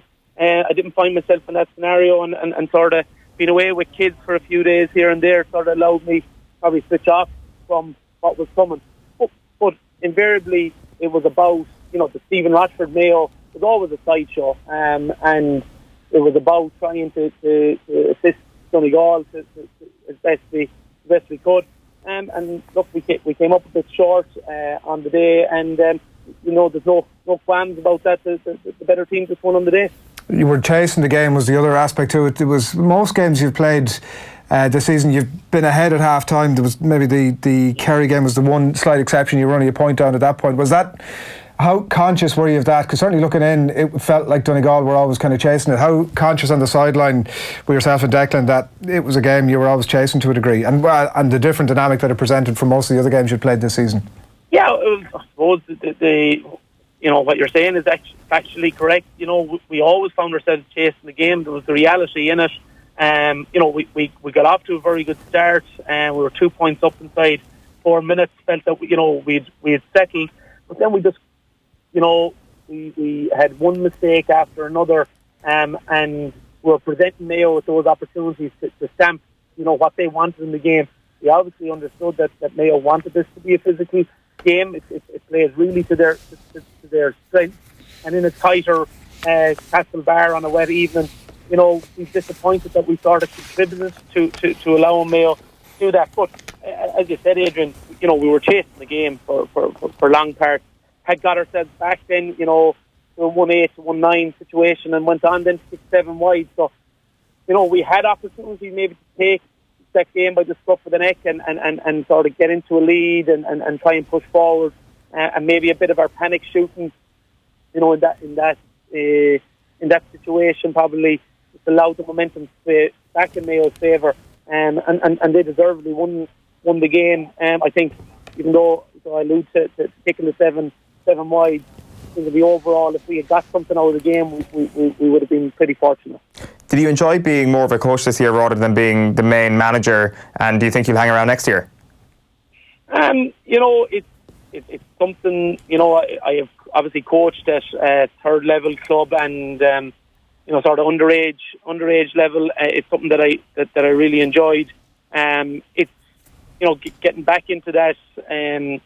That opportunity arose obviously with Donegal, and was something that I wanted to test out and sort of look to better myself. I still think there's loads to improve on in that sense. There's loads more learnings for myself as a coach, and I wouldn't say that so.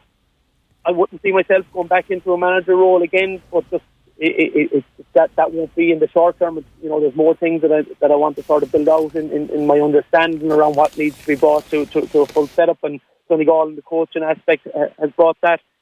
Looking forward to 2020, Donegal, we'll be sitting down probably in the next week or 10 days and reviewing the year and setting out probably what the plans are for next year. No decision has been fully made on that, but I wouldn't rule out a return to the Northwest.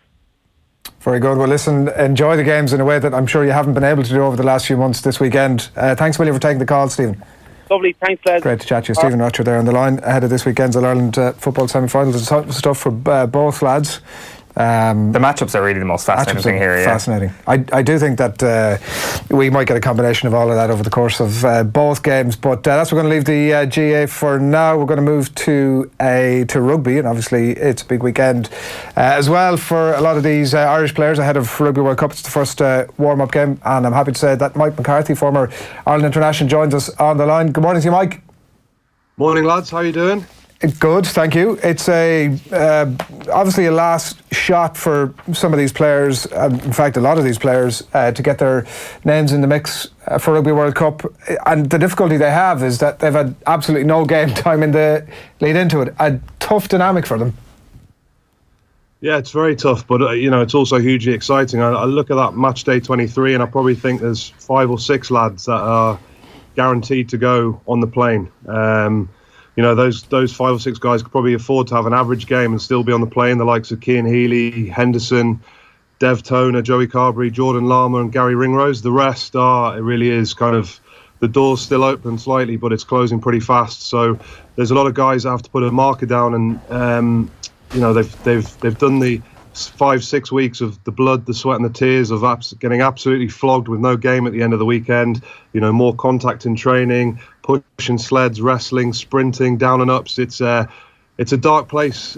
6 weeks of pre-season. I did it in 2011, and it's not nice. And it's certainly not nice when you do all that hard graft and work, and get called into a meeting at Carlton House to be told you're unfortunately not going on to the World Cup. So. A lot of guys have to put a marker down, and I mentioned those 5 or 6 guys. I think the rest of the guys are kind of playing. They kind of need to show their adaptability with being only being able to take 31 to the World Cup. Guys need to be able to slot into different various positions. So it's a trial. It's a trial game for a lot of the guys. Yeah, one of those players has already had that call is Ultan Delan, who's gone obviously, and so Jean Kleyn is named in the second row for this game tomorrow, and it's reignited the foreign players debate. What's your take on it? Well, we look back to that 2015 World Cup when everyone was talking about the strength and depth, going forward since then, there's no doubt in every position there's 4 or 5 quality like-for-like lads that can step in, and Jean Kleyn comes in. I think he only qualified, was it yesterday or the day before, so he could have timed his run perfectly. And before the camp even started, I remember Simon Easterby saying he's behind the 8 ball, but has he timed his run perfectly? We'll see tomorrow. But he brings a different dynamic, and maybe during the Six Nations against Wales and England, one area we were perhaps lacking a little bit was the physicality. And he's certainly a guy. He's a big lump. He's a big, heavy man, but he's got a great engine on him. He's very mobile. He gets through a heap of work. He scrummages on the tight head, so he's great for set piece. He tackles hard. He runs hard. He fights in the contact when he's carrying, so he gets a few extra yards, gets that momentum, and I think it's a shootout between him and Tyke Byrne for that slot on the plane. Yeah, and a lot of the factors that you talk about there about the strengths of his game, you could have been talking about Ian Henderson, I suppose, for a number of them. Is there any chance that he could displace Ian Henderson, that not only could he be in the squad, this guy could be going straight into the team? I don't think so, but you never know what Joe's thinking, and he's there's a lot of lads there that have got a lot of credits built up over time, and obviously Hendy's performs. He's got a lot of miles on the clock in terms of his credits for Joe. So I don't think so, unless someone has an absolute shocker. I think Hendy's a dead set, and he's a great leader, and so he's captaining Ulster now. So I don't think he's playing for a starting position, but he's definitely playing for a place on the plane.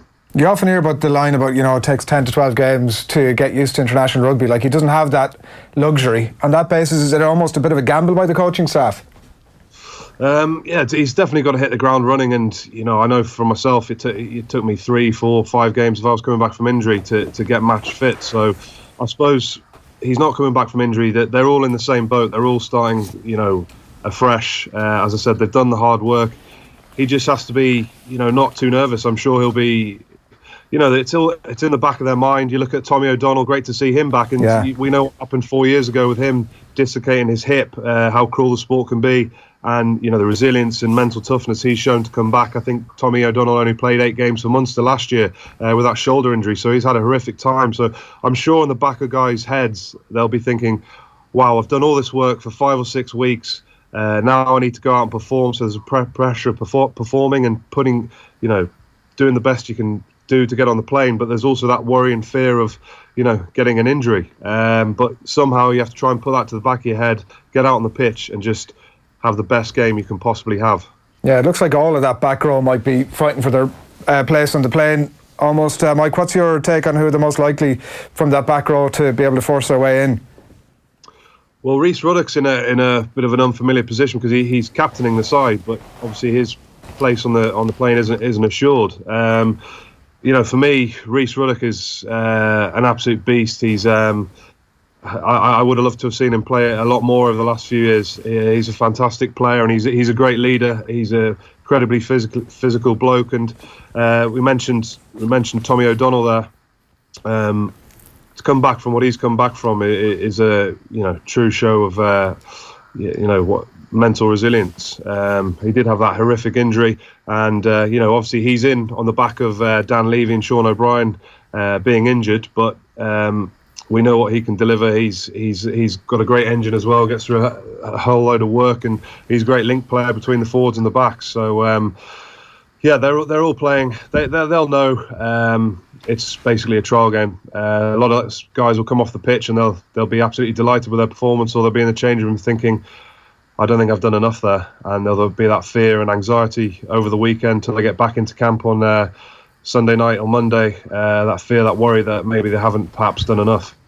After everything that happened in the Six Nations, and I'm not actually sure that the Italy game is part of this momentum thing, given the nature of the squad makeup on both sides. I don't actually think that the result is, or even the performance to a degree, feeds into any momentum, because it's the first game obviously and because of the dynamic of the squad. But outside of that game, how important, given everything that's happened already this year, is it that we get some momentum back now across these games?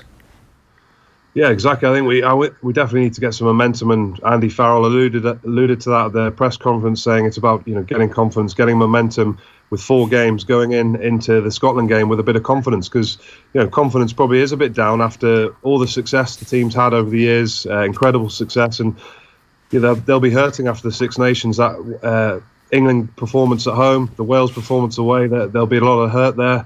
I'm sure they've looked back to that and where they lacked a bit in the physical stakes. But Italy will be coming with a bit more confidence maybe than before. I was reading there that Dean Budd, the Treviso player, there's 20 Treviso players in their 38-man squad at the moment, and they've taken a lot of confidence from that quarter-final loss to Munster at Thomond Park, where they lost by 2 points. So they're coming with a bit more confidence into this game as well.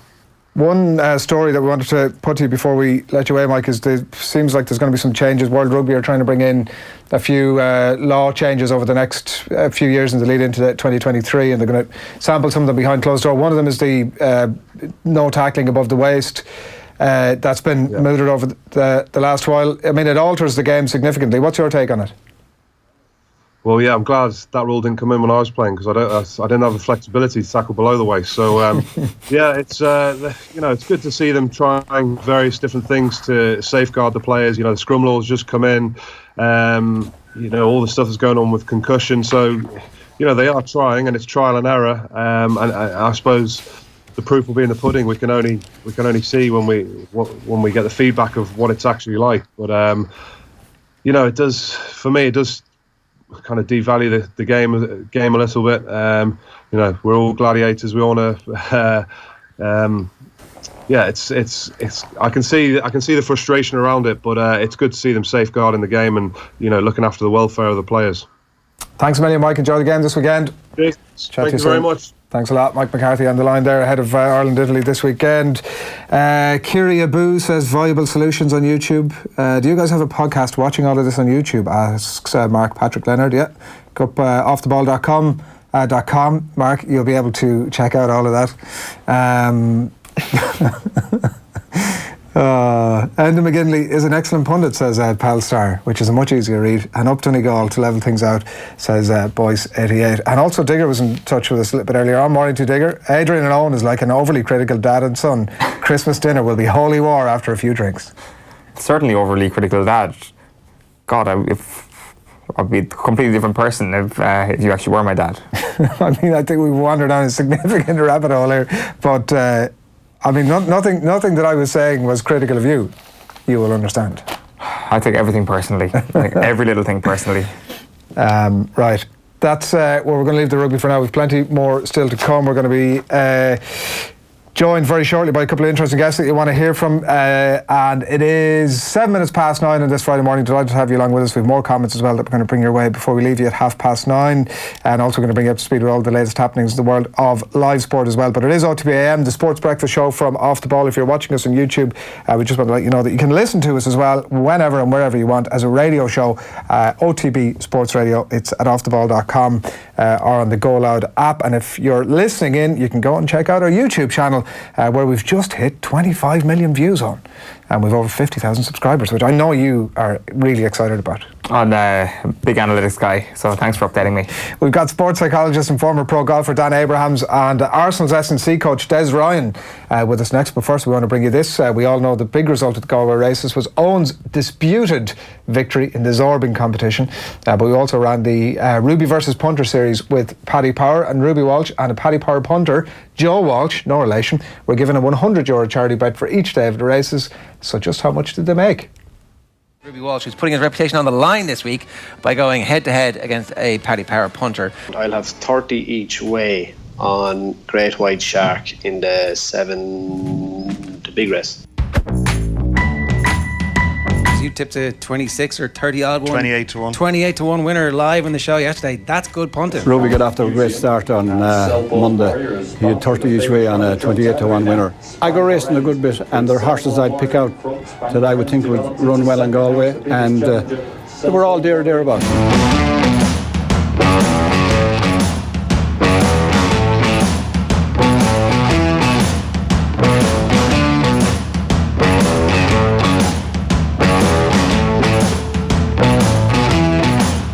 It looks like the weather's going to play a big part today. You were telling me this morning. I'm banking on the weather, yeah. I think the trip is too short for the horse, but if the forecast rain falls and Galway gets soft as quickly as it can do, I'm going to have my €100 on Aiton Bob in the 5:30.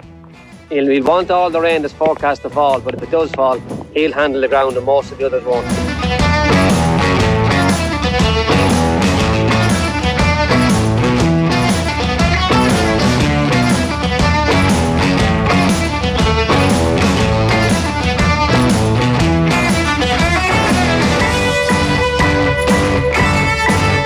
Hammered Ruby today.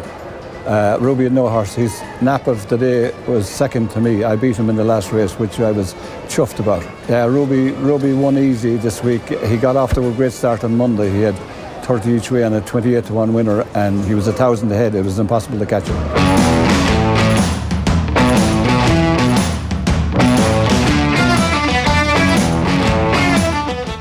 Yeah, Ruby got an early lead there and he was never to be caught, all but thanks to Paddy Power, and great stuff from the Galway races last week. Always remember to gamble responsibly. For more, check out dunlewy.net. Now it's 9:10 on this Friday morning. We're going to turn our attention to a seminar that's taking place in Dublin this weekend. It's all about coaching the mind and the body in modern sport at all levels, right from top to bottom. And I'm delighted to say that two of the speakers of the coaching symposium are joining us on the line. Former pro golfer Dan Abrahams, now a sports psychologist, and Des Ryan, who's previously heavily involved with the RFU, but for the last 6 years has been at Arsenal Football Club. Currently is the lead in Academy Sport Medicine and Sports Science. Des Ryan, what is that? Hello, hi. Yeah, that's my role. It's in the academy in Arsenal. So my day-to-day role is managing the strength and conditioners, the physios, the nutritionists, the doctors, all around, making sure we're following the same pathway, following the same framework to develop the player over the long term. So all the players under 9 to under 23. Right, and so how many players in total are you dealing with there, and what sort of age are they coming in at? Yeah, they start with us at under 9, 8 years old, and right through to the under 23 team, you're talking about 180 players. And we'd have players in on loan, so it could range between 170 to 190. And of course, with that big number, we've a lot of sports science and sports medicine people to help the players. And they'd have to be experts on dealing with the child, the youth, and the young adult, which is much different to the Premier League team with the adult superstars there in the Premier League. So different styles, different methods. Specific to the child and youth athlete. Yeah, and how at that age, at such a young age, how do you find when they're coming in? Are they coming in as sort of sponges that understand the environment they're coming into and how they need to listen to everything you guys and the other coaches are telling them to, become the next superstars? Or are they ultimately just kids who you have to try and actually help shape that culture? They're kids, yeah. So we've two venues. We've an academy in Walthamstow, which is under 9 to under 16. And then our under-18s and under-23s are with the women's team and the first team in Lunacolney. So two very different environments. Lots of laughter, lots of kids being crazy, lots of craziness going on in the other venue. Then when you step up to Colney, under-18s, under-23s, much more serious, much more intensity, much more preparation. So under-9s, you have to be comfortable in the chaos. They're 8 years old. They can't tie their laces yet.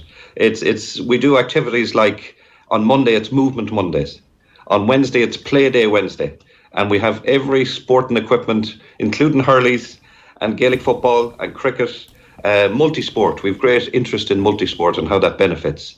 But every session we listen for laughter. Like on Fridays we have our Fundamental Fridays. And we make sure every session is about enjoying the journey. So the journey might start 9s to 12s, where we have to be comfortable in that chaos of children playing, children developing. Then when it gets to under 13, under 14, they have to get used to rules and repercussions and starts to be a bit more serious. Then when it gets to 16s, 18s, 23s, they're like young adults. We involve them in the decisions more, we chat to them more, and we prepare them for that high pressure, high intensity world of going on loan or training with the first team or playing with the first team. So it's a long journey over 10 years.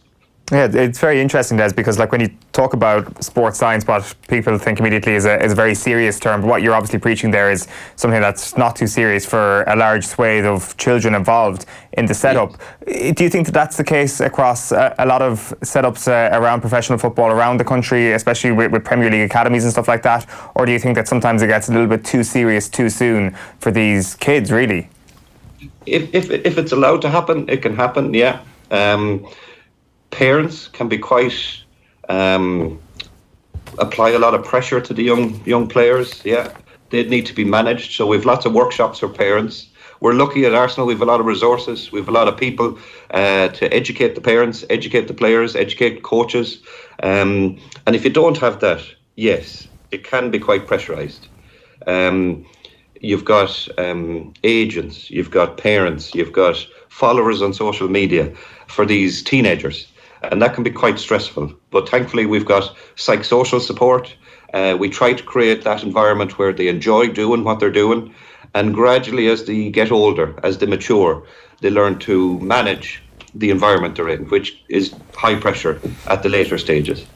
We mentioned Dan Abrams also on the line, sports psychologist. Morning to you, Dan. You work across a lot of sports, maybe primarily golf. You were a former pro golfer yourself. I presume that you're working across a lot of different levels as well. Is there any commonalities that you find between plebs like myself who are hacking their way around a golf course or the proper professionals? Well, yeah, I work across all sports, and actually probably football is my main one, but there are commonalities, whether it's football from a recreational grassroots player through to a professional, and on the golf course there's commonalities. You might not hit it like a pro, but you'd be surprised. Pros can go out there and think pretty poorly, just like any amateur might. So you might be standing on the first tee there and seeing the water and the trees and the rough, and you know what? Pros see that as well. They're just as guilty. So all sports people, all competitors at all levels could utilise sports psychology. They really could. Yeah, it's very interesting when we hear Shane Lowry talk, especially over the last couple of weeks, and even in the lead up to the win at the Open a couple of weeks ago, that he had completely put golf into perspective. In a weird way, he got better at golf by lowering golf down his priorities list, that when he stands on that tee box, suddenly it doesn't seem as important that he hits it straight.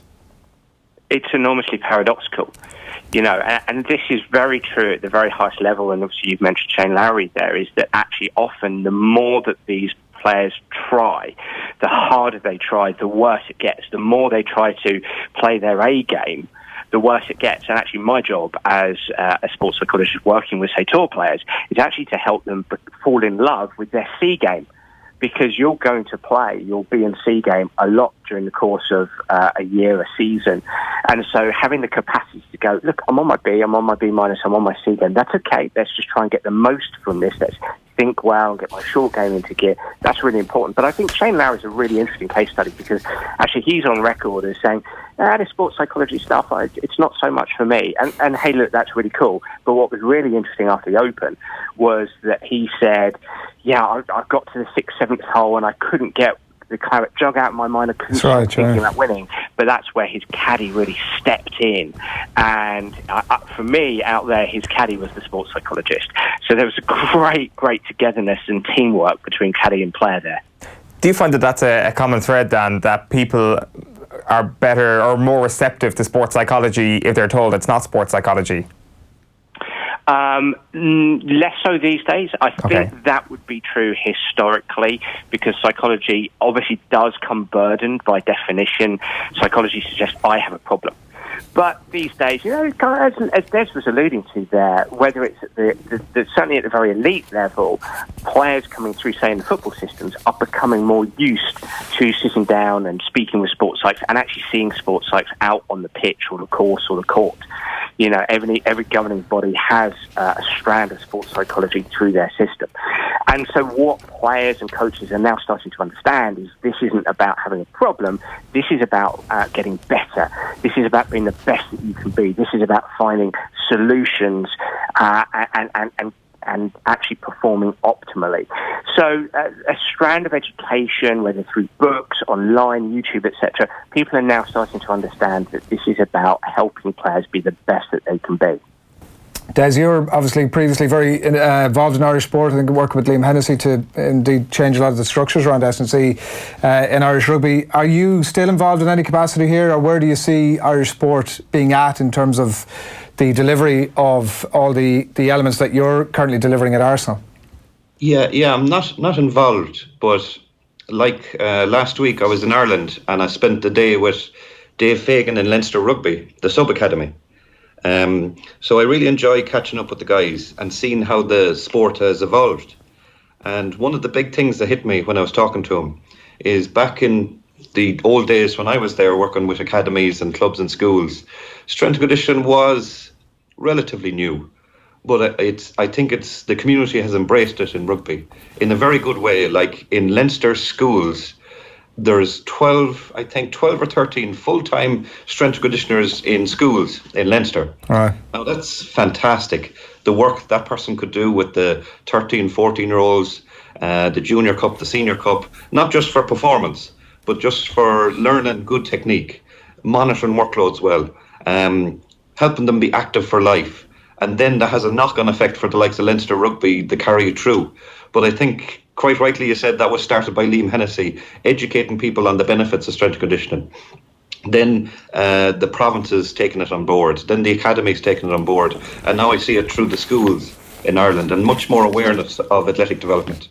And I must say, with Irish rugby and the strength and conditioning sports science part of it, it's one of the best in the world, undoubtedly. It's something we should be very, very proud of. And we're even seeing the effects of that over here in England with the likes of Kevin Geary, who's working in Bristol. He came from Ulster Rugby. He's head of strength and conditioning there in the Premiership. You've got PJ Wilson now in Bath. You've got Philip Morrow for a long number of years in Saracens, doing a brilliant job there. Alan Ryan from Dublin, he worked in Turrenure. He's in head of performance in Toulouse now, right, and was in Bath Rugby. So there is some serious influence from Irish rugby around UK sport and further afield. Yeah.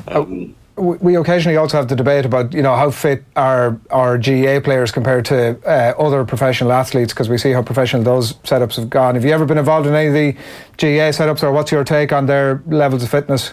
I was, long time ago.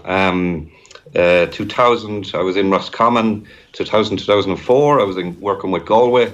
After that, worked with some under-21 and under-18 squads, and undoubtedly, they're phenomenal in terms of their fitness, Gaelic players. Barry Solon, who works in Arsenal with the first team, he worked with Mayo in the previous years. And we would discuss outputs, we would discuss GPS figures, and there is some phenomenal distances, high-speed running, sprint distances from Gaelic players that would match or surpass rugby, soccer, different sports. But the capacity of the players is phenomenal, considering they're amateur. And I was lucky enough to have a visit from the Galway football team just after Christmas there. They were in London, and they were visiting Declan Kidney and London Irish. They came to myself, and we played a little indoor game of five-a-side, and they were quite good. Right. And their endurance, their speed, their agility, they are top sportsmen, Gaelic games players. Anyone who stood out for you? Shane Walsh was pretty serious, but hopefully he stays in Gaelic. That's the place for him. He's a top player, but he was pretty nifty on the five-a-side. Yeah, very good. All right, listen, it's been a pleasure catching up with both of you. Best of luck this weekend. Des Ryan, Dan Abrahams, thanks a lot for joining us. Thank you.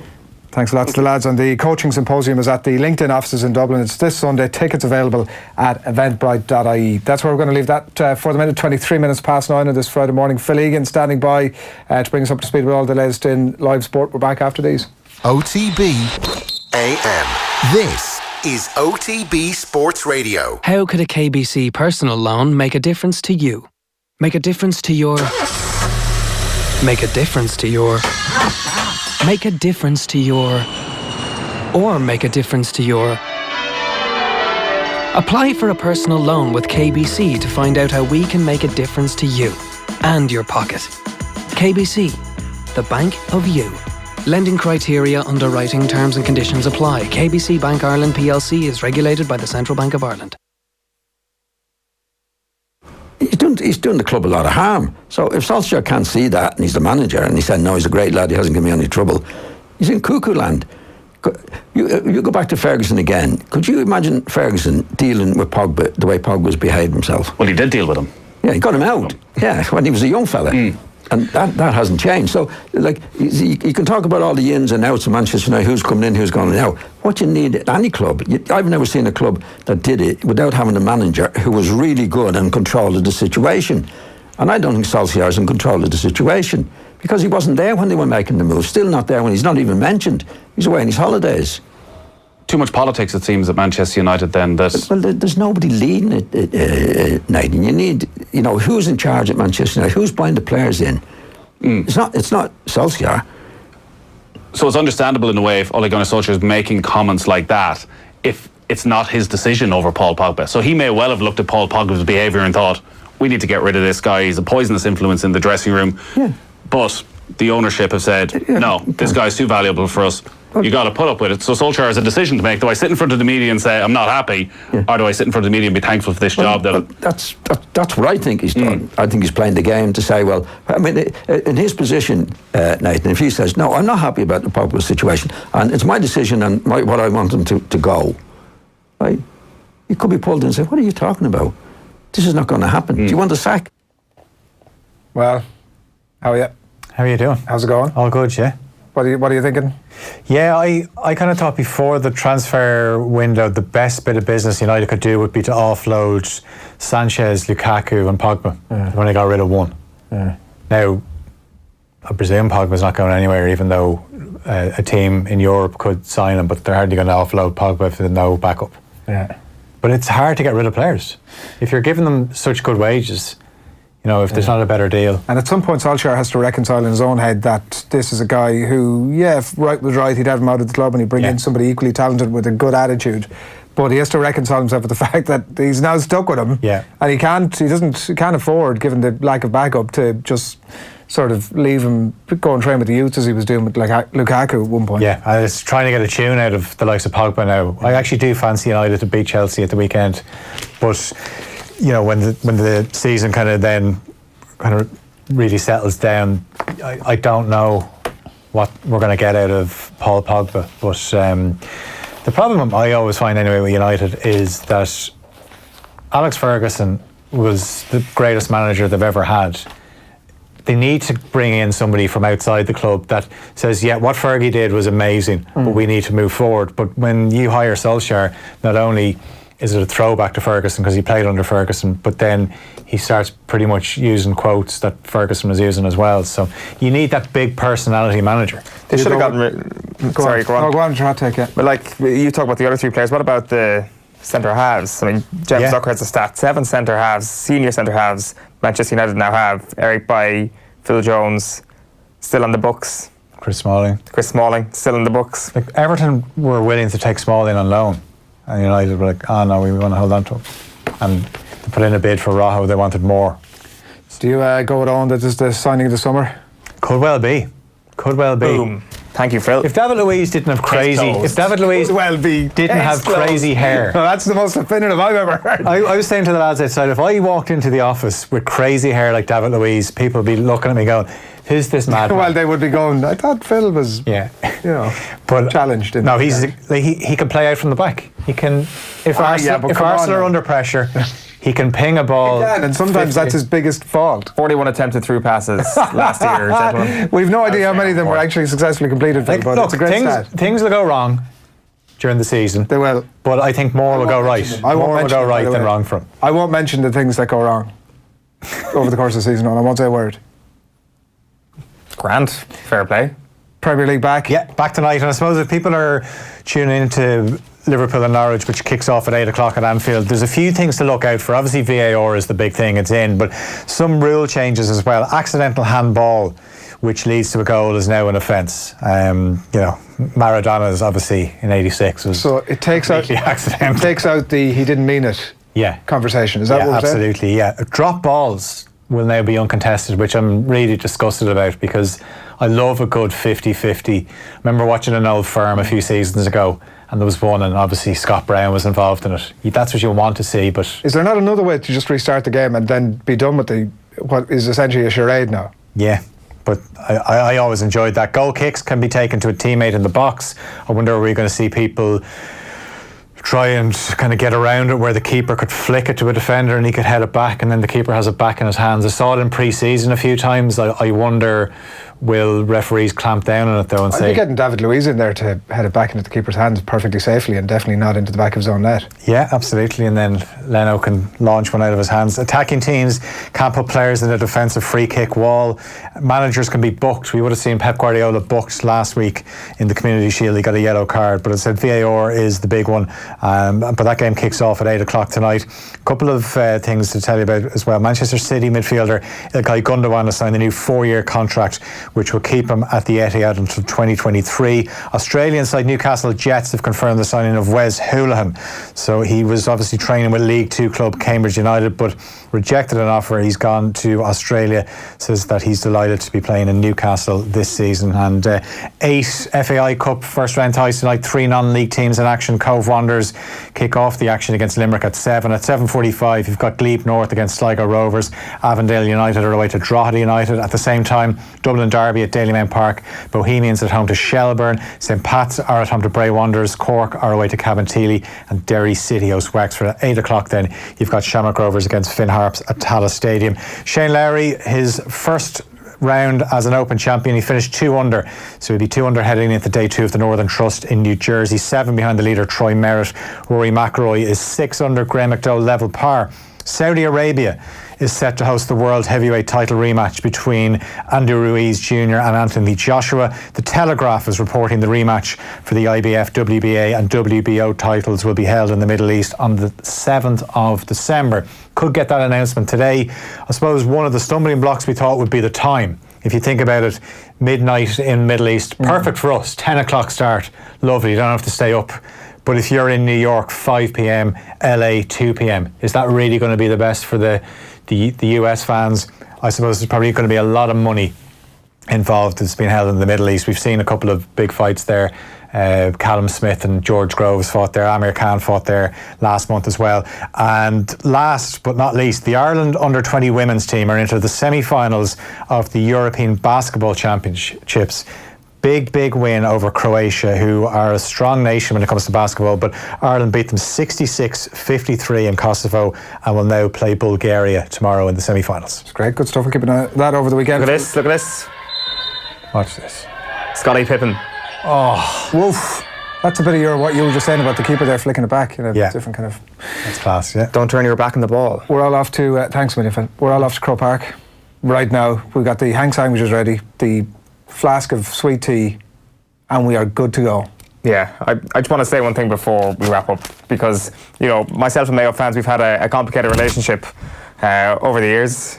We've had our ups, we've had our downs. The Kerry Mafia and the Mayo Mafia got into borderline fisticuffs in Castlebar last year. You're not really my type in paper, but I can say for sure you've turned my head this summer. I'm fully behind the Mayo Mafia this year. Just think tomorrow when you're going out against Dublin, think of Seamus Darby in 1982. Think of the pain of the Kerry fans in 1937. For the last 37 years, I should actually say, not 1937. 1951, of course, was the last time Mayo won the All-Ireland. 1982 was the last time the 5 in a row was on the line. And Dublin look like they're going to do it again this year. Think of that smug look on the faces of the Dublin fans if they manage to complete the 5 in a row.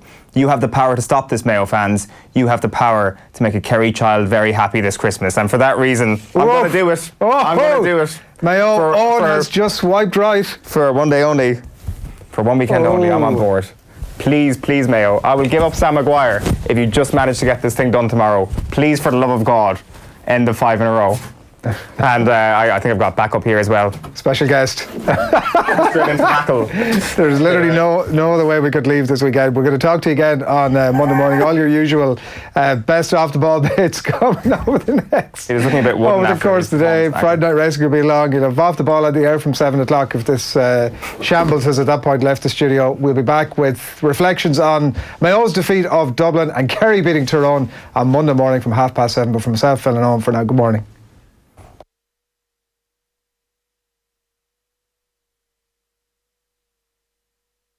This is OTB Sports Radio. Let's face it,